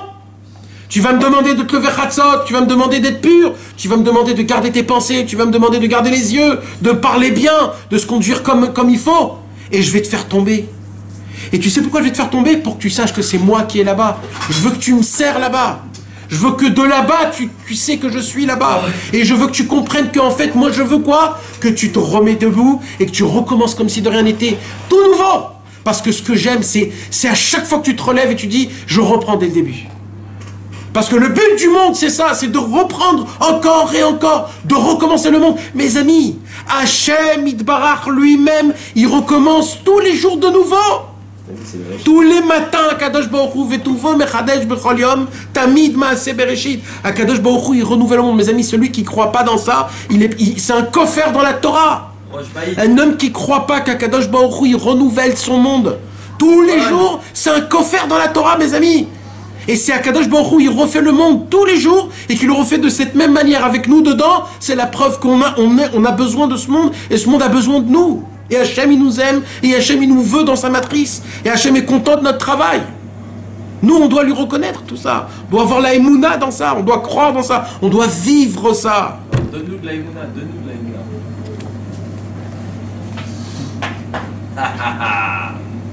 Vedavar Zé, il dit cette chose-là que je viens de vous dire, que quoi? Qu'en vérité, il faut savoir une chose, qu'Akadosh Baruch Hu, il est partout. Celui qui croit que quand un homme, il faute, Hachem, il n'est pas là-bas, c'est un coffre dans la Torah. C'est le pgam le plus grand au monde. La perfection, c'est quoi? C'est de savoir qu'Akadosh Baruch Hu, il est partout. Même dans la Torah, même dans les mitzvot, même quand tu te lèves Hatzot, même quand tu fais le mikvé, c'est pas toi qui te levé au mikvé, c'est Hachem qui t'a levé au mikvé. C'est Hachem qui t'a levé dans Hatzot. Alors toi, c'est la émouna. On le voit partout, c'est un niveau, mais qu'on trouve en nous. Attends. Excuse-moi. Non, d'accord. Si dans les montées, ou dans les descentes, c'est Hachem. Si dans les montées, dans les descentes, c'est Hachem. Toi, ta place, c'est que la émouna. Non, toi, oui, c'est... C'est ça, en fait. Oui, c'est la émouna, mais c'est la émouna, On rentre pas dans le libre arbitre, mais... Non, le libre arbitre, tu as le libre arbitre. D'abord la émouna, d'être bien. Tu as d'abord le libre arbitre. À 100%, tu as le libre arbitre. J'ai pas dit que la faute, Hachem, il a voulu que tu fautes. J'ai pas dit ça. J'ai dit qu'Hachem, il te met dans des endroits que c'est lui qui l'a choisi. En fin de compte, quand la chose, elle a été faite, c'était la volonté d'Hachem. Tant que la chose n'a pas été faite, c'est ton libre arbitre à toi à 100%. Mais après qu'un homme, il a fait quelque chose, après qu'il a fait, il doit savoir que c'était la volonté d'Hachem. Mais moi, avant, Chas v'Shalom, un homme, il veut fauter. Il n'a pas le droit d'aller et de dire je vais fauter puisque tout c'est Hachem. Ça, c'est très grave. Il faut que le libre arbitre, il reste là où il est et la Yedia, elle reste là où elle est. Il ne faut pas les mélanger les deux. Rabbeinu, il dit on ne peut pas comprendre comment ça fonctionne parce que notre cerveau, il est humain. Donc nous, on ne peut pas comprendre comment d'un côté, Hachem, il sait tout et d'un autre côté, j'ai le libre arbitre. Mais Rabbeinu, il dit ce qu'il faut savoir, c'est que tant que tu n'as pas fait la chose, un homme, il a le libre arbitre à 100% et il doit interdire faire la faute. À 100%, c'est interdit de faire la faute, c'est très grave. Mais si un homme, il est tombé quand même, il est tombé. Alors il faut qu'il sache que s'il est tombé, c'était aussi la volonté de Dieu. Ne regarde pas en arrière. Maintenant, tu dois te dire comment maintenant je dois... C'est quoi mon service divin? Qu'est-ce qu'il veut de moi, Hachem? Hachem, il veut que je reprenne dès le début, comme si de rien n'était, que je l'aime comme la première fois, et que je le sers comme la première fois, et que j'ai la émouna que Bezrat Hachem veut devenir un tzaddik. Parce que le but, c'est le recommencement. Le but, c'est le renouveau. Le but, c'est pas si je fais des fautes ou pas. Vedavar Zé, cet enseignement-là, il dit comme ça. Écoutez, mes amis.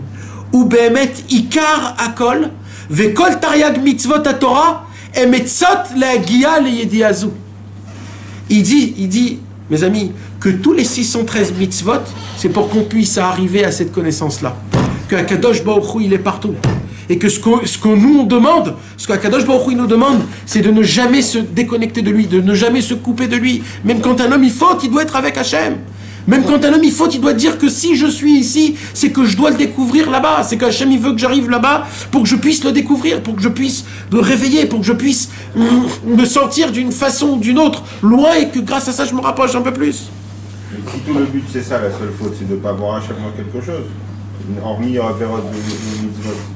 Les gens ils font des mitzvot mais ils ne pensent pas à Hachem, ils ne voient pas Hachem. Nahon, mais c'est où qu'on ne voit pas plus Hachem? C'est dans la Avera. Dans la mitzvah, c'est très facile de voir Hachem. Il faut juste y penser. Parce que tu fais un acte. Mais dans la Avera, c'est le plus dur de découvrir Hachem. Parce que dans la Avera, tu fais tout le contraire d'Hachem. Donc c'est là-bas qu'il faut que je te dise qu'Hachem il est là-bas.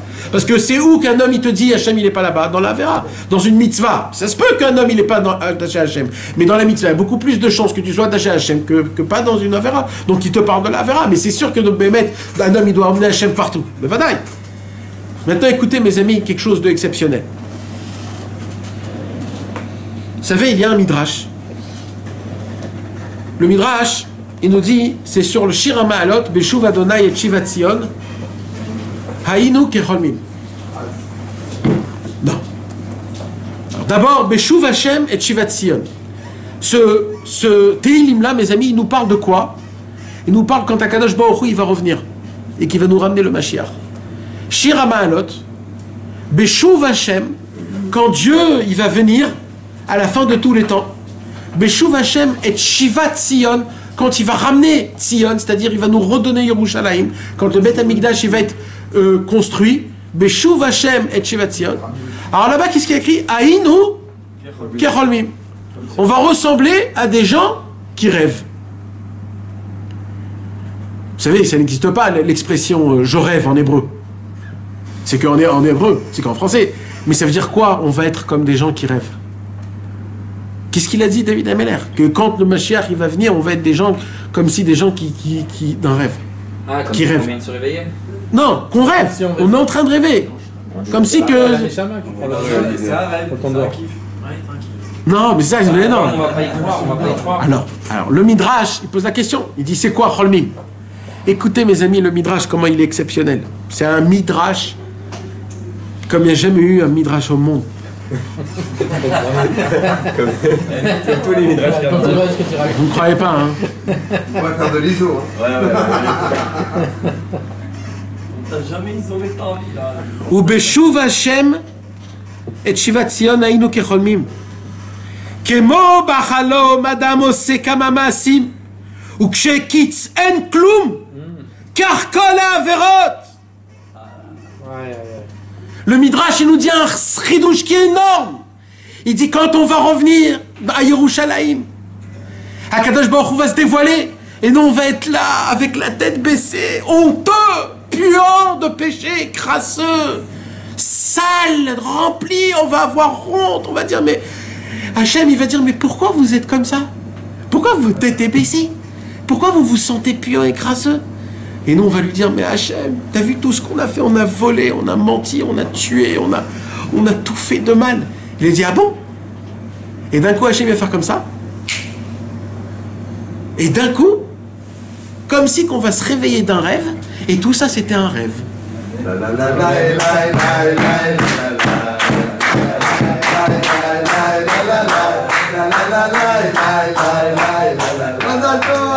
Il y a écrit que Hachem va nous faire montrer, il va nous dire, mais il va nous faire montrer que tout ce qu'on a vécu, tout ce qu'on a fait, c'était qu'un rêve. Et il dit quoi? Il dit quand un homme, il fait quelque chose dans le rêve, il reste quelque chose ou pas? Rien. Un homme, il peut gagner des milliards dans un rêve, il se réveille, il est paumé. Et un homme, il peut être clochard dans un rêve, il se réveille, il a tout ce qu'il faut. Donc en fait, le rêve, il n'y a rien.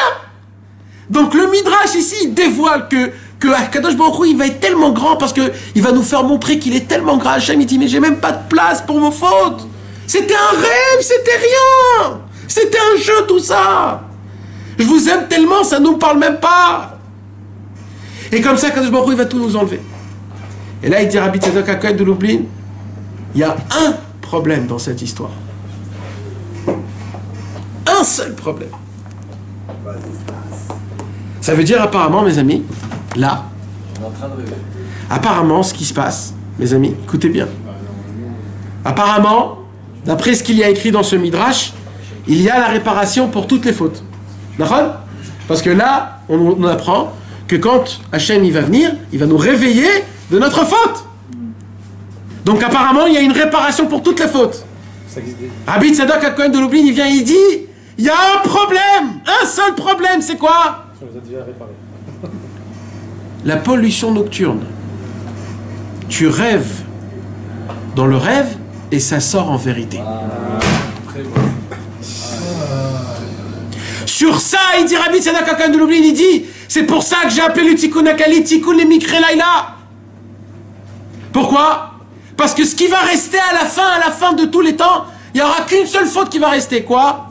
Le Mikre Laila, la pollution nocturne. Parce que ça sort en vrai. Alors Hachem, quand il va nous réveiller de notre rêve, on va être réveillé. Mais quand il va rester? Les pollutions nocturnes. Rabbi lui dit, Tikkun HaKlali, il n'y aura plus rien. et ben mais tu n'auras plus rien. C'est pour ça qu'il a appelé le Tikkun Aklali, Tikkun, le Mikre Laila. Pas mal, pas mal. Pas mal, pas mal. Mais ça, mon frère, ça, c'est une bombe à neutrons, ça. Ça, c'est une bombe à neutrons. Rabbi Tzadok HaKohen de Lublin dit ça sur le Tikkun Aklali de Rabbeinu, les gars. Mais vous, je sais pas si vous avez compris, parce que normalement, on doit péter un câble, là. Vous voulez que je répète? Vous voulez que je répète, mes amis, pour me comprendre? Non, mais nous, on l'avait compris sans cette logique-là, parce qu'on l'avait dit Tikkun Aklali. Non, t'avais dit tout. T'avais dit tout. T'avais dit tout. T'avais dit que c'est général. Mais là, il te montre comment c'est général. Le Tikkun Aklali, c'est tout ce qui reste. On était arrivé à la même conclusion, mais par notre bêtise. C'est encore plus grand. Rabbi Nathan il dit comme ça, Ubechoach Elu Asar Mizmore Teilim, Teorer Hashene Shemot Agdoshim El Elohim, Vetaharon, Utchaber, Vetachnia, Vetahakor, Utrale, Utvatel, et Aklipa Azot Shebala. Non. Alors, tu fais Tikkun Aklali, rien que la force des Teilim, ils vont tout faire. T'as pas besoin de faire, tu t'attaches à Rabbi. C'est une demande, ça. C'est pas une. C'est lui, il le dit. C'est une demande, c'est pas une promesse. C'est une prière que Rabbi Nathan dit. Voilà. Bien basé sur la Torah. Le Tikkun Aklali, c'est ça, mon frère. Ça, c'est une prière, c'est une fila. C'est une fila que tu demandes. Et si tu demandes, apparemment, c'est que ça fait pas. Mais là, qu'est-ce qu'il te dit, Rabbi Tzadok, qui va encore plus loin, Rabbi Tzadok? Il dit en vérité, de toutes les fautes du monde en entier, ce qui va rester à la fin de tous les temps, c'est quoi? C'est qu'une seule faute. Les pollutions nocturnes. Pourquoi? Parce que la pollution nocturne, c'est la seule chose, la seule au monde qui infecte la réalité. Et c'est quoi dans le rêve dans lequel on vit, nous, une pollution nocturne? C'est... C'est quelque chose de général, c'est chacun en fonction de son truc à lui, c'est personnel, c'est chacun c'est personnel. C'est chacun il a son micré. Non mais c'est quoi le micré? C'est quoi le micré d'après ce qu'il vient de dire? Le micré c'est que tu crois que Akol Bémicré, tu crois que tout Bémicré, tout c'est du hasard. Ou alors cette faute que j'ai fait c'est au hasard. Non c'est pas du hasard, il y a Hachem Itbarach. Hachem Itbarach, il t'a emmené là-bas, il a voulu que tu voies ça parce que il faut que tu te réveilles pour te rappeler, pour te dire prends-toi en main, pour te dire fais gaffe. Il y a un avodat Hachem dans tout, partout. Il y a un lien du Tikkun Aklali, la Emouna là-bas, la Emouna. Mais vadaï, mais vadaï. C'est Ouma, Emouna et tu vas parler.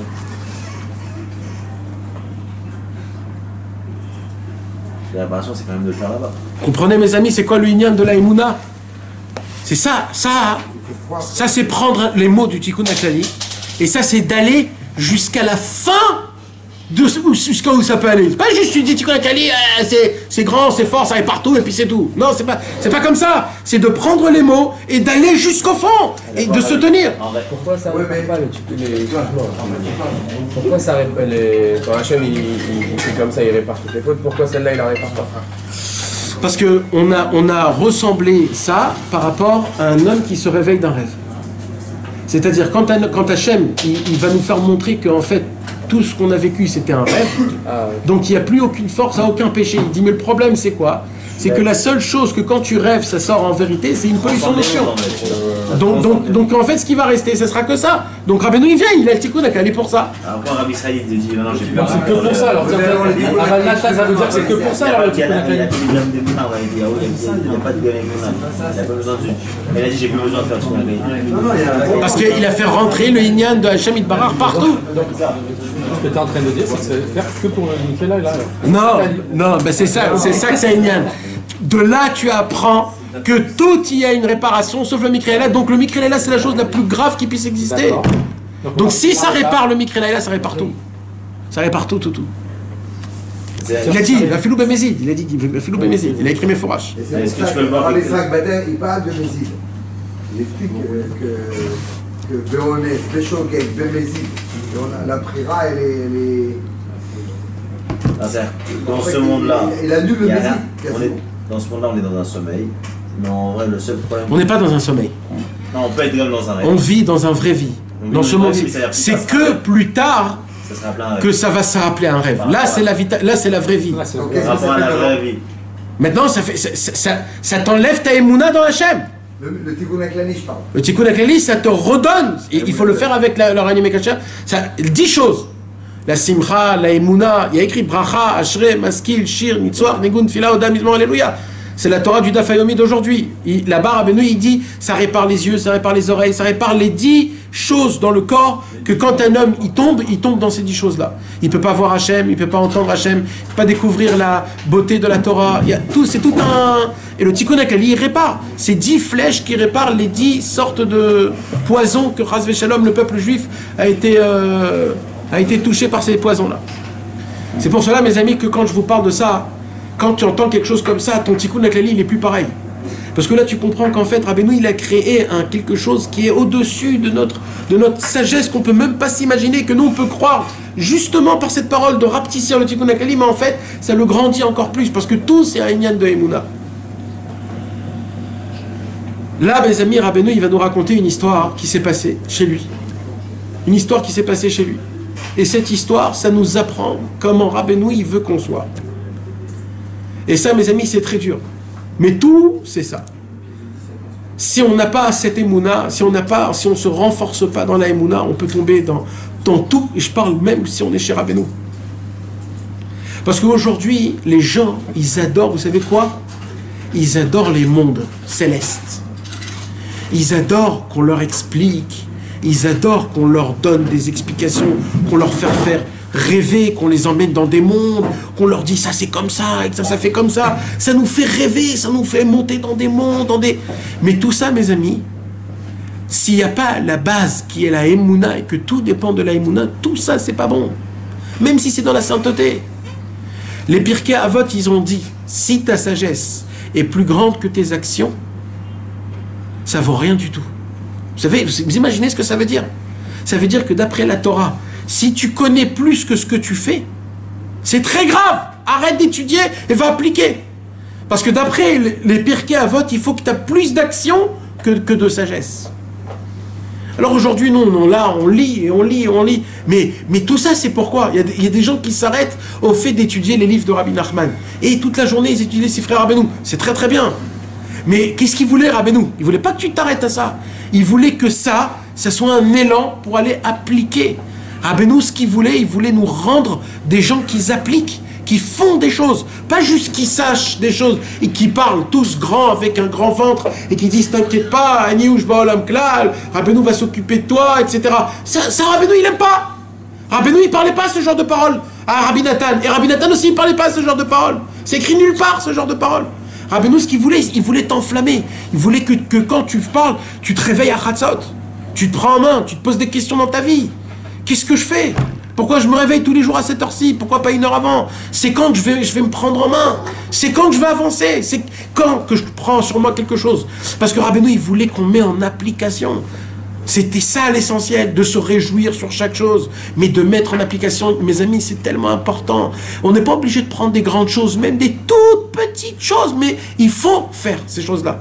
Rabbeinu, il dit, moi, ce que je veux, il a dit, moi, j'aurais pu avoir des élèves habillés comme des admourim, d'avoir des estrades, et que tous mes élèves, ils me chantent, et ils me font comme ça avec la main.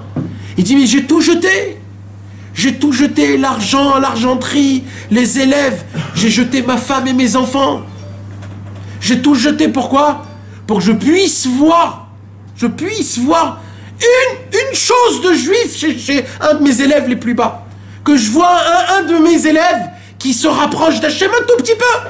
Pour ça, ça vaut la peine de tout, il dit Rabbeinu. Rien que pour ça, j'ai créé ce qu'on appelle Breslev. J'ai pas créé Breslev pour qu'il y ait quelqu'un qui vient et qu'il écrit des livres, ou alors qu'il écrit, qui fait des grands cours de Torah, ou alors qu'il a des grandes connaissances. C'était pas pour ça. Il dit c'est pour le clochard Breslev qu'il a des chaussures trouées, que quand il prie Mincha, il oublie le monde, il prie comme un bon juif. Moi j'ai tout jeté pour que je puisse voir un juif qu'il est en plein milieu de sa journée, en plein milieu du travail, en plein milieu et que d'un coup il se dit attends, où il est Hachem, j'ai oublié Hachem, là en plein milieu du travail, j'ai oublié Hachem. Et vite tu prends un petit psaume et tu dis Mizmor le David Adonai Roiler Sarbino de Sherbitsani, c'est tout. Rabbeinu il dit pour ça valait la peine, tout ça valait la peine. Et Rabbeinu il dit qu'est-ce que je vous demande? Bikashti Mimchem, je vous demande qu'une seule chose, soyez des juifs kashers. Des juifs kashers, il a dit, kashers, pas la méadrine, pas badatz, pas Cacher, c'est tout simple. Cacher, d'être un juif qui fait ce qu'il faut faire et qui a peur d'Hachem, Akadosh Baruch Hu. C'est tout. Mais malheureusement, on ne croit pas dans ces paroles-là. Pourquoi? Parce qu'on se dit, ouais, mais il y a plein d'autres paroles. Mais Rabbeinu, il a dit, mais prenez une parole de moi, une seule, et allez jusqu'au fond avec cette parole. Rabbeinu a dit, prenez une parole, allez jusqu'au fond, jusqu'au bout du monde. Plongez les plus profondeurs et les plus hauteurs. Allez avec une seule parole. Alors, prenez cette parole et appliquez-le. Rabbeinu, il a dit, avec une seule parole que je vous ai dit, vous pouvez devenir des tzadikim énormes. Mais notre problème, c'est quoi? C'est pas qu'on ne croit pas. C'est pas qu'on ne croit pas, mes amis. Le problème, c'est quoi? Pourquoi on ne croit pas? C'est parce qu'on a trop d'intellect. On a de l'intellect. Le sechel, il est contre la émouna. L'intellect ne peut pas aller avec la émouna. Rabbeinu, il dit, tant que tu comprends que tu sais rien, t'es zéro. Au jour où tu vas comprendre que tu comprends rien, tu commences à apprendre.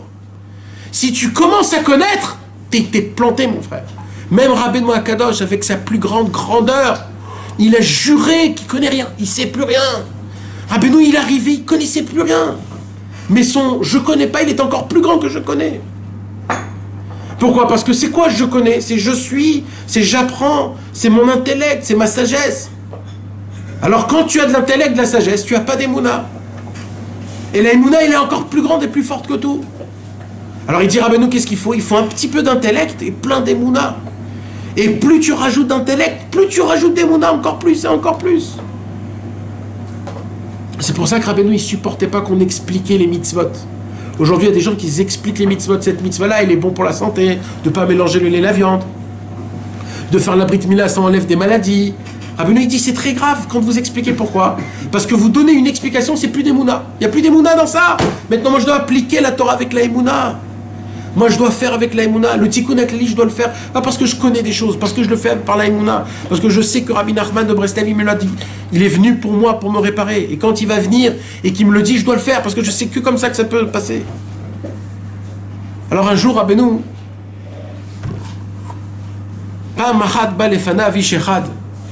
un jour, quelqu'un est venu chez Rabbi Nachman. Echad Ma'anashav. Il faisait partie, c'était un des élèves de Rabbi Nachman, mes amis.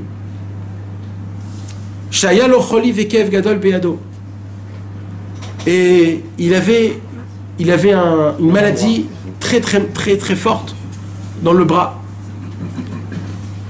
Et apparemment il s'était cassé le bras. Et comme à l'époque il n'avait pas assez d'argent, ou alors il avait des problèmes, etc. pour ça, alors il n'est pas allé chez le docteur. Et comme il n'a pas allé chez le docteur, son bras a commencé à gonfler. Il commençait à gonfler, jusqu'à que le pauvre, ça s'est compliqué et il ne pouvait plus bouger son bras. Et limite, il fallait l'amputer. Mais comme c'était un homme qui n'avait pas d'argent, il n'avait vraiment pas d'argent, donc il ne pouvait pas aller chez le docteur. Alors qu'est-ce qu'il faisait? Il avait une bande, et il s'attachait son bras avec une bande. Et tout le monde le connaissait, que c'était le monsieur avec la bande. Parce que des années, il était resté comme ça. Sa main, elle était devenue toute noire, sa main, elle était devenue presque pourrie, le pauvre, c'était comme ça. Jusqu'à qu'il n'avait plus aucun sens, il n'avait aucun plus ressenti dans sa main. Et sa main pendait comme les malades quand ils ont une main qui est accrochée à son cou. Il ne pouvait pas, sous aucun prétexte, bouger sa main. Car sa maladie était énorme, et en plus de ça, il souffrait énormément. Comme sa main, elle était morte, ça veut dire c'était ici, il n'y avait plus de sang, de circulation, etc. Donc c'était presque pourri, il souffrait énormément. Et comme ça, il avait laissé des années comme ça.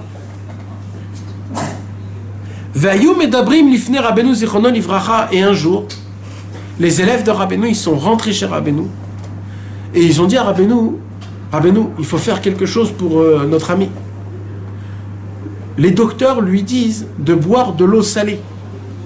Pour boire de l'eau salée, parce que quand il va boire de l'eau salée, ça va lui enlever un petit peu le sentiment du mal, et au moins il ne va pas souffrir. Et ils disent, les élèves de Rabbeinu, et même ça, il n'a même pas de quoi acheter de l'eau avec du sel pour qu'il puisse se soulager un petit peu. Et ils sont venus chez Rabbeinu en lui disant, Rabbeinu, qu'est-ce qu'on peut faire pour aider cet homme? Il n'avait pas un sou pour s'occuper de sa main. Rabbeinu, il a entendu ça et il n'a rien dit. Il n'a rien dit. Les gens, ils viennent, ils posent des questions et Rabbeinu, il n'est pas là. Imaginez-vous, mes amis, parce que quand on étudie une histoire, il faut se mettre dans la personne. Donc il faut se mettre, mes amis, on a tous un bras cassé là. Mais c'est pas qu'un bras qui est cassé. C'est un autre truc qui est en forme de bras cassé. On a la colère, on a la fainéantisme, on a la paresse. Tout ça, c'est des bras cassés, mes frères.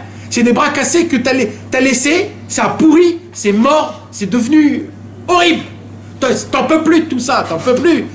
Maintenant, c'est horrible. Alors, il faut s'imaginer. Il y a des gens dans le ciel, ils sont venus, et ils viennent, voilà, et ils disent, Rabbeinu, comment on peut aider cet homme-là? Et Rabbeinu, il dit rien. Beyom à Shabbat, le lendemain, Shabbat, le Shabbat matin, quand Rabbeinu, il était assis à sa table, en mangeant la Seouda du matin, Anna Rabbeinu Zichrono Livracha, Rabbeinu a répondu à la question d'hier. C'est comme ça que Rabbeinu il faisait. Celui qui a un petit peu vécu avec Rabbi Israël, il voyait que c'était exactement comme ça avec Rabbi Israël. Rabbi Israël, tu venais pas et tu lui posais une question et il te répondait. Jamais c'était comme ça, jamais, jamais. Rabbi Israël, tu lui posais une question et il te répondait quand il voulait. Ça se peut que tu rentres chez toi à la maison et il répond. Il répond, c'est comme ça, c'est comme ça, c'est comme ça. C'est comme ça. On ne comprend pas. Anna Rabbeinu Zichrono Livracha Ve'ama. Rabbeinu donc répond une réponse qu'on lui a posé la question hier. Donc ils étaient assis à sa table des gens, et Rabbeinu d'un coup, les gens ne comprennent pas pourquoi, il vient et il dit Ve'amar leotan ayoshvin svivo, shezaish bevada yeshlo emuna. Rabbeinu il dit, dites-moi, lui, l'homme malade là qui a avec sa main, est-ce qu'il a la emuna? Les gens ne comprennent pas trop. Ils comprennent pas trop. Et ils lui répondent oui, Rabbeinu, bevadaï qu'il a la emuna. Il a la emuna, et shivuhen, vechafal advarim. Rabbeinu, il entend, comme si de rien n'était, et il répète. L'homme là-bas, est-ce qu'il a la emuna? Et tout le monde, ils comprennent pas, ils disent oui, vadaï, Rabbeinu, ken, yeshlo emuna. Tov. Et comme ça, encore une fois, Rabbeinu, il repose la question, est-ce qu'il a la emuna? Et tout le monde, ils disent oui, il a la emuna, ils comprennent pas ce qui se passe. Vekafal advarim, vediper mizektsat, im yeshlo emuna. Et Rabbeinu, il s'est pas arrêté juste à ça, il a dit, combien il a la emuna? Mamash dans Hachem, il a vraiment la emuna, que tout c'est Hachem, que chaque instant, Kadosh Baruch Hu, il peut changer le monde. Vraiment, il a la emuna ou? Et eux, ils disaient non, il a la emuna. Arakar tiva Rabbeinu zichrono rapitom la ishanal. Rabbeinu, il a dit, appelez-le-moi le vite. Ils se sont levés de la table, ils sont allés chez lui à la maison, ils lui ont dit, Rabbeinu t'appelle. Et il dit, quoi, Rabbeinu m'appelle? Il dit, Rabbeinu, il t'appelle. Il appelle comme ça. Il vient dans la maison, Shabbat, en plein milieu de la Seouda. Il le regarde comme ça et il lui dit, enlève ton bandeau et baisse ton bras. Nival Meod. Il a eu très peur. Tout le monde savait que ça fait des années qu'il ne pouvait pas bouger. Limite, je veux même pas essayer pour pas que ça me tue. Va savoir. En plus, quand Tras Veshalom, le bras il tombe, c'est lourd. Quand un bras il est plus attaché Il a eu très peur. Nival Meod. Vecholaam nivalou v'nishtomemu. Tous ceux qui étaient autour, ils étaient en train de trembler. Qu'est-ce qu'il lui fait, la Rabbeinu? Pourquoi il lui dit? Il ne sait pas qu'il souffre énormément. Car c'était un truc de fou. Que d'un coup, Rabbeinu, il vient et il dit baisse ton bras. Cet homme, il était malade pendant des années. Il ne pouvait pas bouger sa main. Et maintenant, il va baisser sa main en une seule fois. Aval. Mais, puisque Rabbeinu a ordonné, il faut faire. Techef Tziva Rabbeinu, Gazar, Omer, Vayakou. Ce qu'il dit, c'est ce qui doit se faire. Techef la croix, Mitparat Imenu. Tout de suite, les hommes, ils sont venus. Ils ont commencé à enlever le bandeau de du cou. Ils ont commencé à enlever petit à petit, doucement, doucement, pour pas faire mal. Shaita Yadot Luya Alea Betzavero, Veorid Yadot Techef. Et tout de suite, sa main a bougé. Vayanes Mefursam le Enkol. C'était un miracle que le monde a vu. Shenitrape Yadot Techef, que tout de suite, sa main, elle s'est remise comme une main nouvelle. D'un coup, le bras n'était plus cassé. Il pouvait bouger sa main sans aucun mal. Et tout était comme il faut. La couleur était parfaite. Il arrivait à bouger tous ses bras. Tout. Adayomazé, jusqu'à aujourd'hui, dit Rabbi Nathan. Ka'ele veka'ele, des histoires comme ça. Nirou mimenu, on voyait de Rabbeinu. Kama moftim noraim le prakim. Des miracles comme ça. Alors, Arbeet shaya inyan anal shel haish anal. Achar karba, et là, bati elav, et siper miktsat misé. Après, Rabbi Nathan, il est parti voir Rabbeinu. Et quand il est parti voir Rabbeinu, il était un petit peu malade. Alors Rabbi Nathan, il a dit, pourquoi vous êtes malade, Rabbeinu? Il a dit, sache qu'à chaque fois que je dois faire quelque chose comme ça, je dois être malade. Et on raconte que cette histoire, elle a fait le buzz partout. Parce que c'était un chidouche énorme, que d'un coup un tzaddik qui vient devant quelqu'un qui est malade pendant des années, et on lui dit de baisser le bras, et le bras il se baisse, et il n'y a aucun problème. Mais t'avais raconté la même histoire. Attends. Avec le pied. C'est pas le Baal Shem Tov, c'est Rabbi Uri Mistralis, Nahon. Je vais en venir. C'est pareil, je vais en venir là-bas aussi. Mais maintenant, ce qui se passe, ça fait le buzz quand même. Alors, les Cholkim, qu'est-ce qu'ils ont dit, les Cholkim? Les Cholkim, ils ont dit... Non, alors quand ils sont venus chez Rabbeinu, ils ont dit, tu sais Rabbeinu, tu te rappelles le miracle que tu as fait? Eh bien, ce miracle, tout le monde en parle, comme quoi tu as fait un miracle énorme et qu'ils ont baissé le bras. Rabbeinu, il a dit, ça, je ne supporte pas. Plus tard, les Mitnagdim, les Cholkim, ceux qui étaient controversés, ils ont dit, ouais, les Breslav, ils ont fait en fait une manipulation. Ils ont emmené quelqu'un qui avait un bandage pendant des années. Ils ont fait tout ça exprès de venir chez Rabbeinu pour que Rabbeinu lui dise de baisser le bras. Comme ça, c'était rien, mais en fait, il n'était jamais malade. Et comme ça, les gens commençaient à parler qu'en fait, l'histoire, c'était en fait une fausse. Quand ils sont venus raconter ces achats à Rabbeinu, Rabbeinu dit, ça j'aime. Ça j'aime quand on croit que je fais des bêtises. Et que pourquoi vous croyez que moi j'ai besoin d'expliquer au monde que je fais des miracles? Je m'en fous complètement du monde qui dit ce qu'ils ont envie de dire. Qu'est-ce que moi je voulais faire? Il disait Rabbeinu, vous croyez que j'ai fait un miracle? Stam, il dit Rabbeinu. Il dit Rabbeinu, pourquoi j'ai posé 100 fois la question, est-ce qu'il a la émouna, cet homme-là? Parce que je peux faire des miracles, parce que tout fonctionne que par rapport à la émouna. Si un homme il vient, mes amis, chez Aouman, chez Rabbi Nachman, en lisant le Tikkun HaKlali, mais il n'a pas de la émouna dans Rabbi Nachman, dans le Tikkun HaKlali, ça va être très difficile pour le réparer, cet homme-là. Il va souffrir, il va cracher du sang. Ah ben non, il va le réparer à la fin du compte, mais ça va être très difficile. Par contre, quand un homme, il est ma'amine dans le tzaddik, il est ma'amine dans le Tikkun HaKlali, lui, ça sera beaucoup plus facile.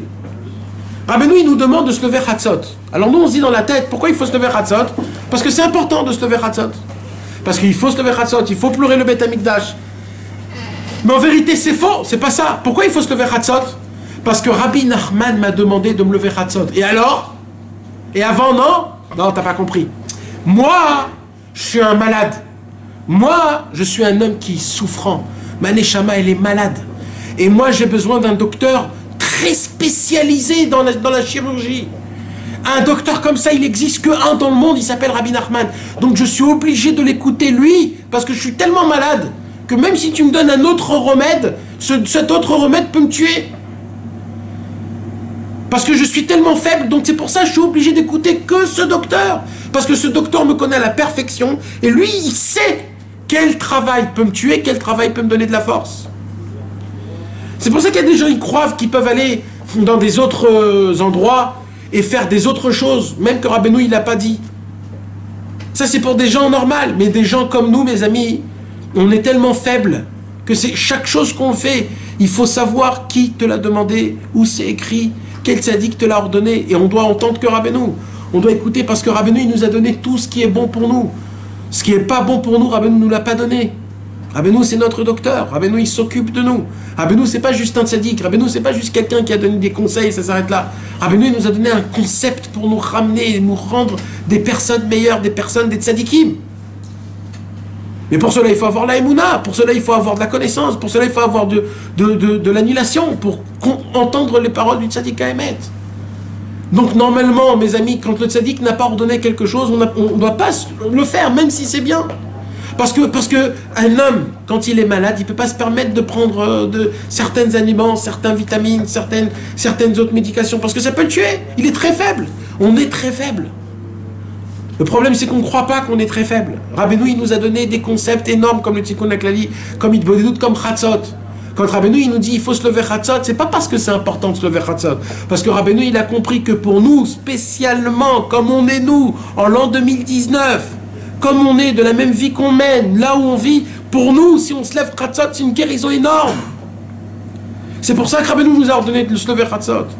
Quand Rabbeinu, il nous a ordonné de parler à Hachem 1 heure tous les jours, de faire Hitbodedut.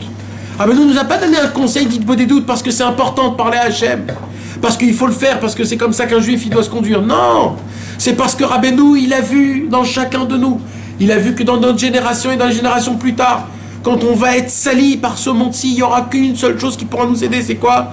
C'est qu'on puisse faire Hitbodedut, qu'on s'isole, qu'on parle avec Hachem. Pourquoi? Parce que ça, c'est une réparation, c'est une guérison pour mes problèmes à moi, pour mon bras cassé. On a tous un bras cassé. Rabbeinu, il a la possibilité de nous dire à nous, baisse ton bras, et d'un coup, il n'y a plus rien. Rabbeinu, il peut nous dire, enlève ça, ou enlève ça, ou enlève ça. Un jour, moi, j'ai vu de mes yeux un homme qui aidait Rabbi Israël à faire quelque chose. C'était un des élèves de Rabbi Israël à l'époque.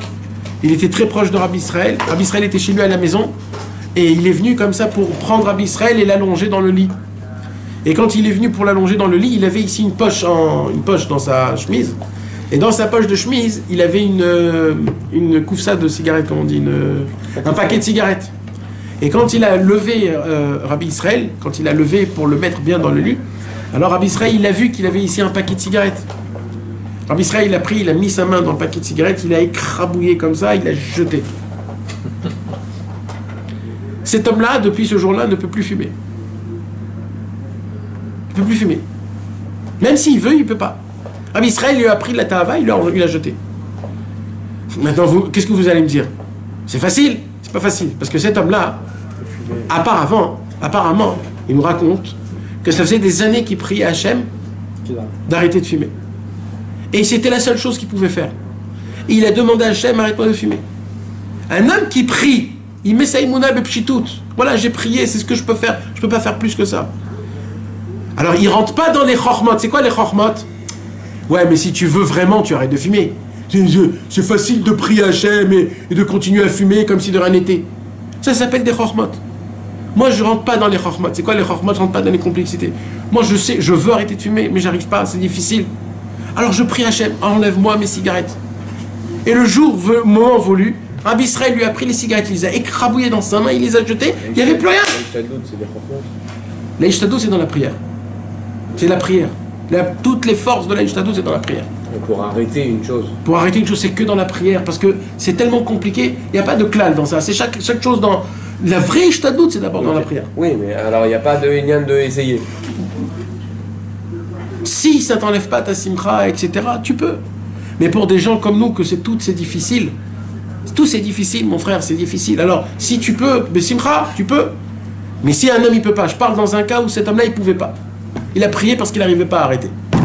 Ça se peut qu'un homme, il peut arrêter. Mais moi, je te donne un exemple. Il a pas dit, puisque j'arrive pas, alors je vais arrêter. Il a dit, c'est quoi que je peux faire? La seule chose, c'est de prier, alors je vais prier. Qu'est-ce qu'il a dit, ce qu'on a lu tout à l'heure, mes amis? Quand un homme, il faute, c'est quoi sa faute? Elle s'appelle comment sa faute? Mikré. C'est quoi Mikré? Mikré, c'est qu'il croit que là où il faute, Hachem n'est pas. Et c'est quoi la réparation de la faute? C'est de ramener Hachem dans cette faute. Ça voudrait dire quoi, mes amis? En vérité, à chaque fois qu'un homme, il faute, il doit prendre cette faute, l'habiller dans une prière et de rendre de sa faute une prière. Quand il fait ça, ça s'appelle un tikkun haklali, il répare toutes les fautes du monde. Ça s'appelle un tzaddik énorme. Quand un homme chas v'shalom, il veut garder ses yeux. Il essaye de garder ses yeux très fort, très fort, très fort, jusqu'à qu'il tombe. Il tombe et il voit quelque chose de très grave. Qu'est-ce qui se passe quand il voit quelque chose de très grave? Oh là là, je suis tombé, oui, je suis un naze, je suis un pourri, jamais je vais devenir un tzaddik, toujours je voudrais voir des choses comme ça, ça m'énerve, j'en peux plus, etc. Et il commence à rentrer dans ça. Qu'est-ce qu'il dit Rabbeinu? Il dit Rabbeinu, c'est justement là où tu te trompes. Il dit quoi? Il dit parce que tu as vu quelque chose comme ça, c'est quoi ton chemin maintenant? C'est de prendre cette faute et de l'habiller en prière. Comment? Hachem Yitbarach, je te demande pardon, j'ai vu ça, ça et ça et ça. Je t'en supplie, fais en sorte que je ne voie plus ça. Il a pris sa Avera, il a rendu de sa Avera une mitzvah. Il a rendu une Torah. Vous imaginez qu'il a rendu une Torah?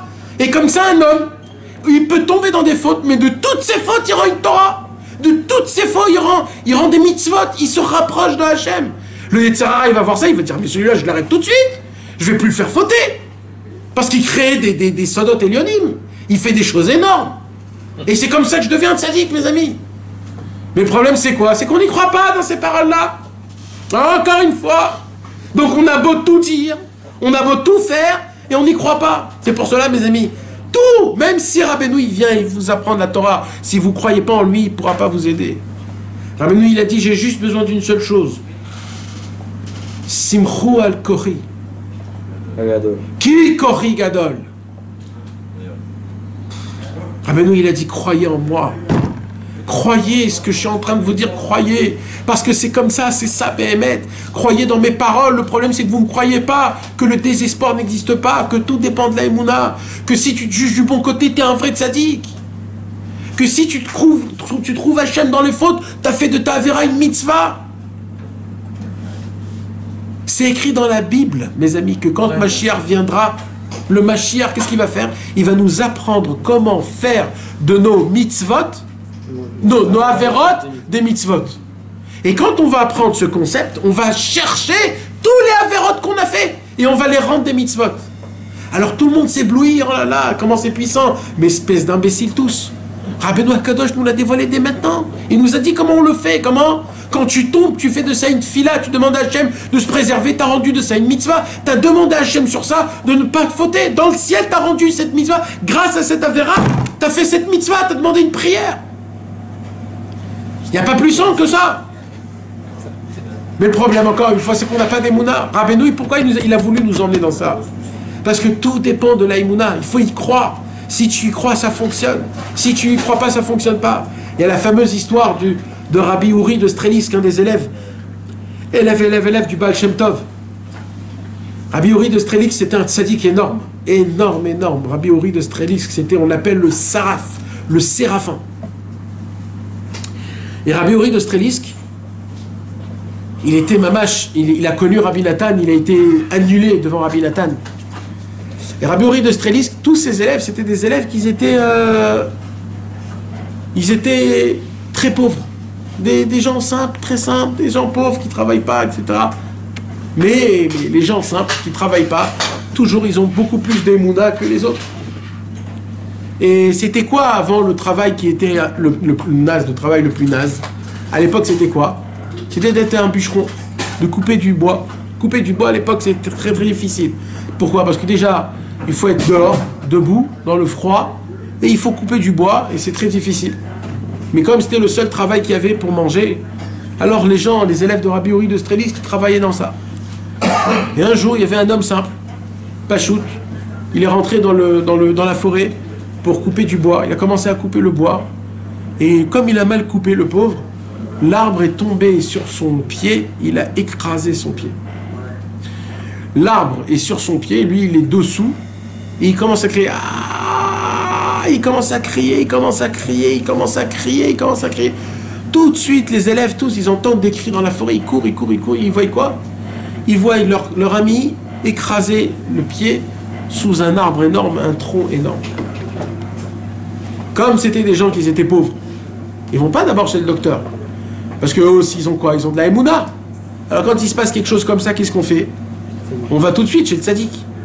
Alors au lieu de l'emmener à l'hôpital, d'appeler l'ambulance, ils le prennent et ils l'emmènent chez qui? Chez l'ambulance spirituelle, chez l'hôpital spirituel. Ils amènent chez Rabbi Uri de Strelisk. Et ils viennent, ils frappent à la porte. La femme de Rabbi Uri Israélis, elle voit un homme comme ça. Il ramène, il porte, il se bat. C'est quoi ce truc-là? Les élèves, ils viennent chez Rabbi Uri. Rabbi Uri, regarde ce qui s'est passé. Regarde. Il y a un arbre qui est tombé sur son pied. Rabbi Uri d'Israélis qui regarde comme ça, il regarde, il tombe comme ça, il regarde. Il regarde. Il dit bon, mettez-vous autour. Il lui dit comme ça. Mechalkel Chaim Bechesed. Dans la Hamida, on dit Mechalkel Chaim Bechesed. C'est-à-dire quoi? Akadosh Baruch Hu donne la vie par bonté. Et il dit Mechalkel Chaim Bechesed. Il explique en yiddish. Le Akadosh Baruch Hu donne de la vie par la bonté. Mechaye Metim Berachamim Rabim. Il lui dit Akadosh Baruch Hu fait revivre les morts avec une très grande miséricorde. Somer Noflim. Akadosh Baruch Hu soulève ceux qui sont tombés.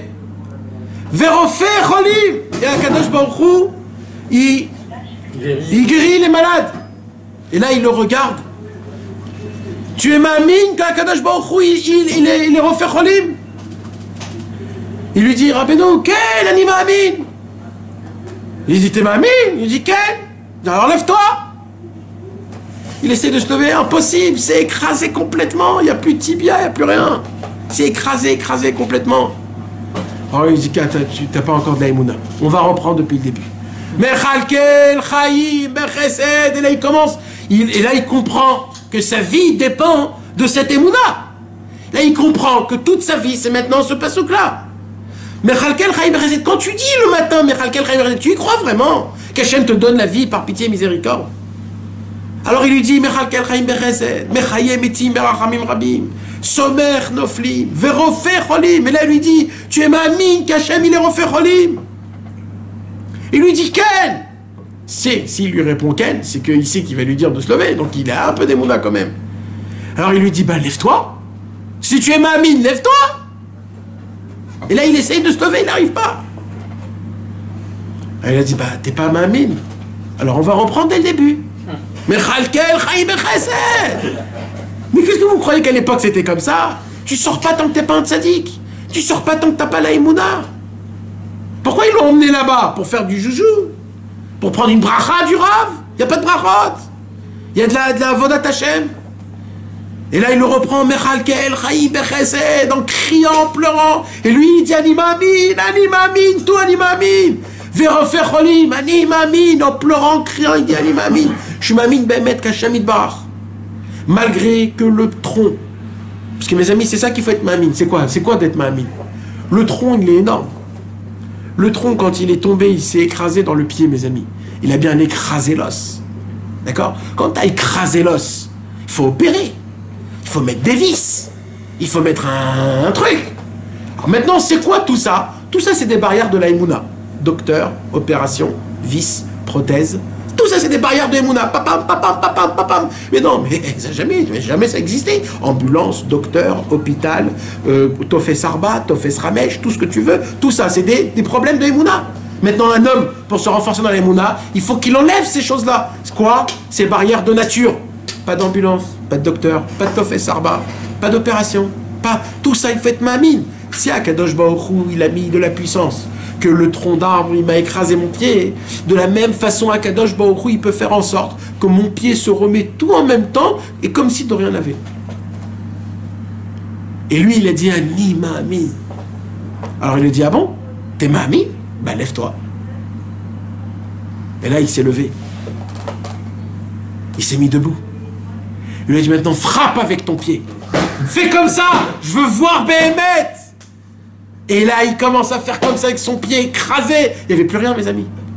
Il n'y avait plus rien. Et ils sont repartis chez eux à la maison pour une nouvelle journée. C'est pas que c'est beau, c'est la Emouna. Mes amis, si on aurait la Emouna, tout ce qu'on ferait, ça sera double, triple et quadruple. Tout ce qu'on fait, c'est fois 1000. La Emouna, elle multiplie ton acte. La Emouna, c'est simple, mes amis. Vous savez, c'est quoi la Emouna? Emouna, c'est Seder Zraïm. Emouna, c'est ça qui fait pousser. Comme ça, la Gemara, elle dit. Ça veut dire quoi? Ça veut dire, en fait, tout ce qu'on fait, nous, aujourd'hui, ce sont des graines. Il y a des graines de Chatzot, il y a des graines de Hitbodedut, il y a des graines de Shmirat Abrit. C'est des graines que tu mets dans... Mais tu sais combien de graines tu peux mettre et ça pousse pas? Plein. C'est quoi qui fait faire que la graine, elle pousse? C'est la Emouna. La Emouna, c'est quoi? C'est une puissance qu'elle rentre dans la graine et qu'elle te dit pousse, pousse, pousse, pousse, pousse. Et ça fait pousser des arbres énormes. Un homme, il peut faire tout, mais s'il n'a pas la Emouna, ça ne pousse pas. Il ne voit pas des fruits de son Chatzot, il ne voit pas des fruits de son Avodat Hashem, il ne voit pas des fruits de tout ça. Pourquoi? Parce qu'il est loin, le pauvre. Il n'a pas d'Emouna. Une Emouna comme il faut dans Chatzot, c'est énorme. Dans Hitbodedut, quand tu gardes tes yeux, quand tu te reconfortes, quand tu as tous les critères pour te dire je suis un rachat, et tu dis ben non, je vais choisir que je suis un tzaddik, parce que j'ai fait des bonnes actions, et je suis attaché à Hachem. Hachem il m'aime, Hachem il m'adore, Hachem il prend plaisir de chaque seconde que je fais. Mon seul problème c'est que je crois qu'Hachem il n'est pas avec moi. Mais moi je dois me renforcer qu'Hachem il est avec moi tout le temps, partout. Là où je suis, Hachem il est avec moi. Et là où je suis, Hachem il me parle. Là où je suis, Hachem il est en train de me donner des conseils comment me rapprocher de lui. Le problème c'est que moi je l'écoute pas. Il est tout le temps avec moi, Hachem. Hachem il s'est jamais dit œuf de moi. Il n'a jamais fait ça, Hachem. Hachem il me veut que moi tout le temps. Toujours on doit le dire ça. Toujours on doit le vivre. Hachem il est tout le temps avec nous chaque seconde en train de nous parler, en train de nous dire comme ça, comme ça. C'est pas pour rien que j'ai mis ça ici, c'est pas pour rien que lui il est venu ici, c'est pas pour rien que tout ça. Tout ça je suis en train de te parler, tout c'est moi. Tout ce monde c'est moi. Tout ce que j'ai créé, c'est que pour que tu puisses toi servir Hachem, pour que tu puisses me voir à travers tout. À travers tout ce que tu peux. Me découvrir partout. Mais le problème c'est qu'on n'est pas là, Emouna. On croit qu'Hachem il est que dans une synagogue, ou alors que dans le Likutei Tfilot, ou alors que quand je me lève Chatzot. Non, Hachem il est partout. Il est même dans tes ta'avot, même quand tu délires dans tes ta'avot. Donc quand tu vas dans tes ta'avot, Hachem il est là-bas, il sait que c'est ça qui te fait faire kiffer, donc il te donne tout ça pour que tu te rappelles un jour que c'est lui qui t'a donné ça, et là tu auras honte, et là tu vas te rapprocher de lui. Rien que pour ça il te le donne. Rien que pour ça il te fait faire kiffer. Pour que tu puisses comprendre que ça vient, même ça vient de lui. Même tes kiffs, ça vient de lui. Pour que tu saches, c'est moi qui te donne ça. Parce que je veux que tu saches que c'est moi et que tu comprennes que c'est ça mon avodat Hashem. Pas que tu crois que là-bas j'existe pas. C'est moi qui te fais faire kiffer. Parce que je connais jusqu'à où tu aimes. Je sais jusqu'à où c'est. Mais je veux que tu saches que ça passe par moi. C'est moi qui te donne tout. Parce que moi je suis partout. Il faut glorifier Akadosh Baruch Hu partout, partout. À l'époque, mes amis, les tzadikim ne parlaient pas ce langage-là, parce qu'à l'époque, il ne fallait pas donner de la gloire à Hachem dans ces endroits-là. À l'époque, il fallait donner de la gloire à Hachem que dans la Gdusha, comme c'était jusqu'à aujourd'hui. Que dans la Vodat Hachem, que dans Chatzot, que dans Hitbodedut, que dans la synagogue, que dans le... C'était un travail d'Avodat Hachem qu'il fallait le faire. Mais malheureusement, les générations, ils sont descendues. On est tombé. On est tombé. Aujourd'hui, on est vraiment les endroits... On est quoi, en fait? Aujourd'hui, on est les Fond de la poubelle. C'est pas qu'on est les fonds de la poubelle. En vérité, d'un côté, on est les plus sales, mais c'est nous, en fait, le jus de la poubelle. Mais en fait, on est les plus forts. Pourquoi on est les plus forts? Parce que nous, on va faire montrer Hachem là où les plus grandes sadikim, ils n'ont pas découvert Hachem. Parce que les plus grandes sadikim, ils n'ont pas découvert Hachem dans les fautes, parce qu'ils n'ont pas fauté. Alors Hachem, un jour, il a posé la question, qui va me dévoiler dans les fautes? Qui va me dévoiler dans les fins fonds des bas? Qui? Des tzadikim, ils peuvent pas. Alors qui? Les Réchaïm aussi, ils peuvent pas. Alors on va faire descendre un tzadik. Un tzadik comme Rabbi Nachman qui va parler que aux gens. Et Rabbeinu, il dit quoi? Il dit, si vous croyez que vous tombez pas. En fait, c'est le ciel qui t'ont fait tomber. Pourquoi ils t'ont fait tomber? Parce qu'ils veulent que tu découvres Hachem en bas. Donc c'est même pas une faute ce qui s'est passé. N'aie pas peur. C'est pour ça qu'Abeno il a dit, le pont, ce monde c'est un pont très étroit, n'ayez pas peur. Pourquoi n'ayez pas peur? Parce que le but du monde c'est quoi? C'est malgré qu'il s'est passé tout ce qui s'est passé, je sais qu'il y a Hachem là-bas, et mon travail à moi c'est quoi? C'est de reprendre dès le début, renouveau. Comme si de rien n'était. Et à chaque fois que je vais me renforcer, à chaque fois que je vais reprendre de nouveau, à chaque fois que je ne vais pas y croire au Yetzirara, je gagne encore et encore et encore. Et je fais montrer combien Hachem est grand. Et Akadosh Baruch Hu, il s'émerveille de moi. Pourquoi? Parce que je suis tombé 100 fois, mais j'ai recommencé 101 fois. Et à chaque fois que je vais retomber, à chaque fois que je vais remonter. Et ça, c'est l'émerveillement d'Hachem. Et le but du monde, c'est que pour ça. Et nous, on va closer ce monde. Si on se conduit de cette manière, si on va faire montrer qu'Hachem, il est aussi en haut et aussi en bas, Hachem, il va dire, c'est fini. Mashiach, il peut venir. Sauf, on a découvert Hachem dans le monde en entier. Et là, Mashiach viendra. Et les autres, ils arrêteront de dire, we want Mashiach now. Non, il faut l'emmener, le Mashiach. Il faut lui dire, on est là. On travaille pour toi. On te fait montrer qu'Akadosh Baruch Hu, il est partout. Voilà, on sait. Mashiach, on sait que le but du monde, c'est quoi? C'est de vivre Hachem tout le temps. Même dans la faute. Et de savoir que malgré que j'ai fauté, je reprends dès le début. Comme si de rien n'était. Je reprends et je renouveau tout le temps. Et ça, c'est le but de tout dans le monde. Mais si on n'y croit pas dans ça, mes amis, on ne peut pas avancer. Si on n'y croit pas dans ça, on peut pas. Ce monde, il va continuer à nous engloutir. Ce monde, il va continuer à nous avaler.